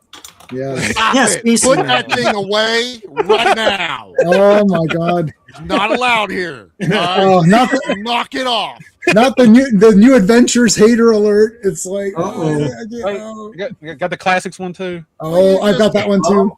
All right, I got Daniel, one too. thanks for coming. It's over anyways. Last time you're ever invited on. Oh no. Nope. We don't Oh play my that game. God. That's right, J-Man. You didn't show Skeletor get Palpatine at the end of the movie. No, Yeah. I can't. He throws him over, but he couldn't land on that spot. But it also cut out the part where Skeletor pops up out of the water. Yeah. He's like, Yeah. I'll be back. I'll be back. Yeah. I'll be back. But yeah, he doesn't have his hood, so it's a bit weird. It's like, but the Havoc's destroying the Havoc staff is what housed all the power. So that took it. That's That's where he transforms back. Yeah, back to Skeletor. Didn't really get to see this, but I think the toy's pretty accurate. I love the sword that Skeletor has in the movie. Yeah. Yeah. They show the hilt of it a little bit. Yeah. Yeah. At the very end where he's like, When yes, it's for locked you. in. Yeah. Yeah. Pulls it out or whatever. Can open All right. So that was pretty. pretty good. Got through everything. Did we miss anything that anybody wanted to mention? I think we covered pretty much everything about this movie. I Oh, mean, I've seen that Slade said in comments about Superman 4 and Masters at the same time. Yeah. Did they not take budget from Superman 4 to make No. Masters? No. No. no, it Oh, didn't. I don't, Okay. I don't think it took budget. What happened was Canon would say, I'm out of money. We're not going to make it, and force Mattel to give them more money. So it was supposed to be a percentage split, but by the end of it, like Canon was barely putting any money into this, and Mattel was basically fully funding it, which wasn't part of the original contract. But they were too far in, and it was pushed so far, the toy line was already starting to wane. They were hoping this was going to reinvigorate the toy line to get the new stuff going and start making more money. So I've got the Power of Grayskull Blu-ray, which is the documentary they did, and on the Blu-ray there's extended interviews about the movie, which I haven't watched yet because I didn't realize that there was extra stuff on that Blu-ray until I thought, I haven't watched that in a while. Let me put that on. And because I'd originally watched it off of wherever it was, like on Tubi or something, I really originally watched it. I was like, oh, they made a Blu-ray of this, and I ordered the Blu-ray. So I never really watched the Blu-ray. Well, Then a couple of weeks ago, I was like, let me throw that Blu-ray on. I haven't seen it in a while, right? And I was like, oh, there's all this extra shit on here. Now I didn't get a chance to watch the extra stuff, so I wanted to watch it. There's even more they talk about in Electric Boogaloo 2, the story of Cannon, bombs, boobs, and blades, whatever that was that they released. So there's a lot of info on that, because that's when they also talk about that because this movie failed so badly, everything they had prepped is why we got Cyborg. Yes, we have to do a movie, work with what we have. It was also what caused the Spider-Man movie to be dead. Like they lost they lost all their money, but this is like right at the start of the fall of Canon.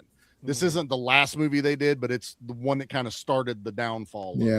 But I also love Superman 4. So but that's everything that's in Cyborg was supposed to be set wise the Master of the Universe. Fun fact though, if you go back and look in some of the old TV guides, some of the old newspapers for Cyborg being on television, does say Master of the Universe Part 2. I've seen that. And I love the I love Cyborg. I mean, it's an awesome movie. I love the misery. I love this world. The problem people have with this movie, it's all honesty. They saw the word cyborg and was mad Jean-Claude Van Damme wasn't a cyborg. Right. You know, but to tell them this, it was originally called Slinger. So they were originally going to do that. They just changed it for whatever reason. But there is a cyborg. It's the chick. Yeah. Yeah, he's protecting her. I don't get it. It's what I do. Get people out of the city. He mentions it about 17 times. And part 2 is the first movie Angelina Jolie did. So and I like Cyborg too. Also, watch the Cyborg movies. Yeah. Well, I know what a cyborg is, but I don't know what a slinger is. So Slinger was basically like a bounty hunter mercenary type character. He got paid. He could Slinger, because there's not guns. I think it was air powered rifles they were using in the movie, and he was a slinger. He could sling a gun basically. Right. But Ross is saying for a generic person, it's like, why am I going to watch Slinger when it's not a thing? They went with a more marketable name, but then everyone went into it because it says Cyborg, Jean-Claude Van Damme's face. Right. You know, so it's like, well, he's not Cyborg in this. No, but there are at least a Cyborg in it.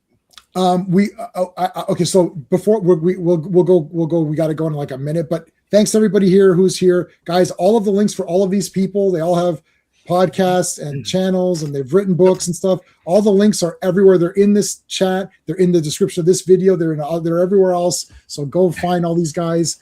We'll have everyone back again. So thank you for being here. But yeah, I saw Cyborg. I thought the same thing. I thought Van Damme's a cyborg. This is awesome. And then he wasn't a cyborg. Yeah, but the movie's still awesome. Like my whole thing is like, when it's completed and the movie's done, was it awesome or not? Based on who cares what it's like. Right. Yep. Like, you know, like. I agree. Yeah.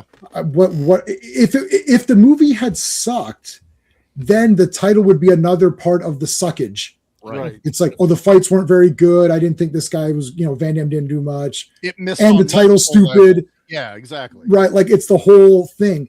But Plus, there is a cyborg in it, and it is about her, and they need to get her to safety. So I don't understand. It is about the cyborg, like, and it leaves him open to be a replicant later on. And he could be a replicant, and then and then at there's another cut where someone does an origami unicorn, and then that means the unicorn is doing the splits.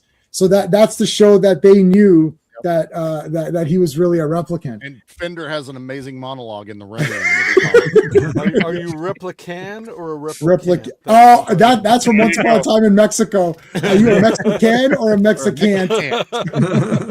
That was awesome. We're gonna leave it on that, guys. Thanks for being here. Let's all do good journey. Good journey. Good journey. Good journey. Good journey. Bye. Hey friends, you've just been listening to J-Man. And he is the smartest person who ever lived. So make sure you like and subscribe.